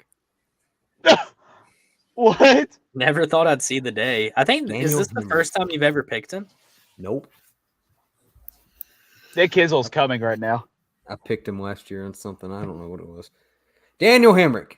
Gonna look sharp. And I'm not surprised. Give it to me top 10 Riley Herbst as well. Okay, interesting. I feel like at the end of the race, it's either going to be clearly Ty Gibbs or AJ Allmendinger, or whoever's in third when one of them wrecked the other one out. Just Fucking whichever Blaine comes Perkins, first. probably something Yeah. random. Stephon Parsons is gonna cruise to victory. Now for the cup. Joe Graff. Can anybody guess who Joe picked for the cup? Is it Carl Brad? Edwards. Oh wow. Joe is like me with Sheldon Creed last year. Yeah, just a broken ass record every single week. But the week he doesn't pick, Brad is the week he's going to win. Can I pick for? Can I pick first? Since you asked, no. Oh, fuck you. Go ahead. All right. For my underdog, I want to go with. What the fuck is your name? Do I not look like it? With the shadow of the shit? Nice. The Anyway. phone will ring and no one There'll will be be none. there. No, Wait, it's wait. Ferratu. No, wait. Calm down. Calm down. First, the lights. Then the phone. And then the walls will ooze green slime. Oh, wait. They always do that. What was that third thing? So you Anyway. pick. Yes. Parson, get this shit on the road, Yeah, bro. let's go. Sorry. If I get a SpongeBob move, I'm going to go all night. But anyway, for my underdog, this is so tough. This is going to be Dalton's always living like Larry.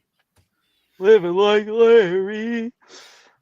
Fuck it. I'm just going to do St. Smith for a top 15 finish. I like it. Fuck. I hope Zane Smith win.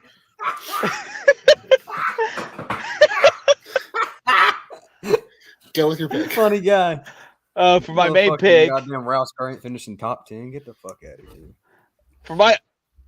for my main pick, I want to go with another Rouse car and Carl Edwards.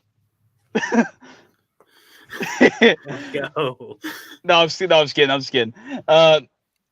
This St. Louis is a special place for this company, and this is a big backyard race for him. Busch Beer and Kevin Harvick, Mm-hmm. Mm-hmm. and that Busch Light Polite paint scheme. Mm-hmm. I don't know what the hell that is, but You think Bush is throwing a little bit more money well, yeah, this weekend? I think so. I'll go next. No. Yes. Oh, shit. Car gonna finish in the top 15. All right. So this is the type of track that you got to be able to roll through the corners and have the speed to get up and go.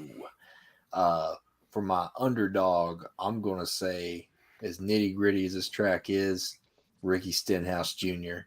is my underdog, 47 car. My main pick is a little bit off the wall, and I can't believe I'm going to say his name. He won at New Hampshire last year. Eric Almirola. Full circle. This man, the 3 true weeks ago. Ford. The true This man Ford. 3 weeks ago was like, he ain't shit. He's got the best shot at this type of track. I mean, I'll give credit where Let's credit's go. due. Eric. I hope you win, Jacob, this week. I hope you win. Because I don't have him. Who you got? So my underdog, I'm going to go with Christopher Bell. Running good all season. I mean, could he win this season? He could. But not this week. Now, my pick for this week, kind of maybe also off the rails. He's been doing really good this season. Hasn't got his win. In contention, the points. If we do get to that, my pick in that beautiful number 43 car is Eric Jones. Because we haven't seen this track at the Cup Series, so we don't know who can run well here for the most part. So let's go do it. Eric Jones. I agree, Joe. You got a point. You sold me. It's the only way Brad wins. I want to go with a real underdog. Top 15. That number 7 car is going to get a top 15 this week. I think Corey LaJoy is going to be my underdog. For the main, I don't want to see it, but I got a feeling I think Willie B is going to be the winner. Oh, Bill Byron. We're going to Oh, Billy B. Billy W. Willie B. So I think as an underdog, and it's sad that we've gotten to this point, but I can consider him an underdog. Historically, he's one of the best drivers at this track of all time. That 4 car, I think, is a solid underdog take, and I'm sad that I've had to put him down to that level. Yeller. Now, for the win, my main pick is another guy who's had success at this track before. Disagree. Here's a name that not many people are talking about, but dude is putting together one hell of a season so quietly and nonchalant. It's time for that 19 car to find its way into victory lane. Martin Truex Jr. has history at this track. He's won there before. I think he's going to win there again. He's 5th place in points, and nobody's talking about it. You're a fucking gangster, bro. That's it. That's the picks. So let's buckle up and get ready. We race tomorrow. We race Saturday, and we race Sunday. You are wrong, Cody. Is it doubleheader Saturday? Yep. Trucks is at 1:30 Eastern, and then Portland is 4:30. Oh, we practice tomorrow, though. Okay. Well, I'm not the one sitting in my car having to charge my phone, so I win at live. And practice is 50 minutes long for this weekend. Yes, so that'll be exciting. I will say I listened in to Bubba Wallace's space today that he had with NASCAR, and dude just seems like a little bummed out. He said that he was excited for the 50-minute practice, and like he kind of drug NASCAR. He's like, that's like eternity compared to what we get now. So yeah. But yeah, Gateway's a fun track. It's a flat track. Guys who do well on flat tracks need to be watched. Sheldon Creed, no, it's Xfinity. Never mind, ignore me. Tyler Reddick could do well. Alex Bowman, Denny Hamlin. I mean, there's Mark a lot Truex of guys. Jr. Yeah, there's a lot of guys who excel at these flatter tracks. So definitely someone to watch. Brad Keselowski, actually, like as much as it pains me, Brad could very well be a contender because he has a very rich and great history at this track. Despite getting fucked by Carl Edwards one race. But then he came back and won the last ever Xfinity race of the track. Brad was the last man to win in a NASCAR at Gateway, so he might keep that going. His father's going to come back for the dead. And beat up Carl. Yep. All right, fellas. I think that's it. I think it's time to wrap it up and say farewell. See you guys at Gateway. Oh, yeah. You're going. Thanks for the invite. Yeah, fuck you. It was a last-minute thing. You text no one. Way to go. So this is the part where Dalton gets shunned by all of us. Enjoy your race, pal. Glad you're getting to go. Don't ask me to invite you to Bristol. You already bought the ticket, bitch. Oh, surprise, I haven't. Oh, yeah, I'm going to buy one less now. All right, we've been the LTC from East Tennessee. We finally covered the Coke 600. We gave you some midweek news, and we gave you a pre-race forecast for Gateway/Portland. So let's wave the checkered flag here for another episode of LTC. It's me, the one and only Cody, the host with the most, at Natterday Delight on Twitter. I hope you like my sunglasses. Thank you. JKL at JKL LTC on Twitter. I think there's an underscore there. There is an underscore. Just type it in and see what happens. I'm the # Slasher at Dalton Good 18. I go last. Okay, cool. It's Coop Daddy. Not damn. And it's the leader of the hashtag Parv Gang, bringing you prosperity at Parv Gang on Twitter. I'm the Hat Slinging Slasher. I'm gonna go stop by Parv's McDonald's on a Tuesday night. Parv, do you have anything else you would like to add to close us out? Live long.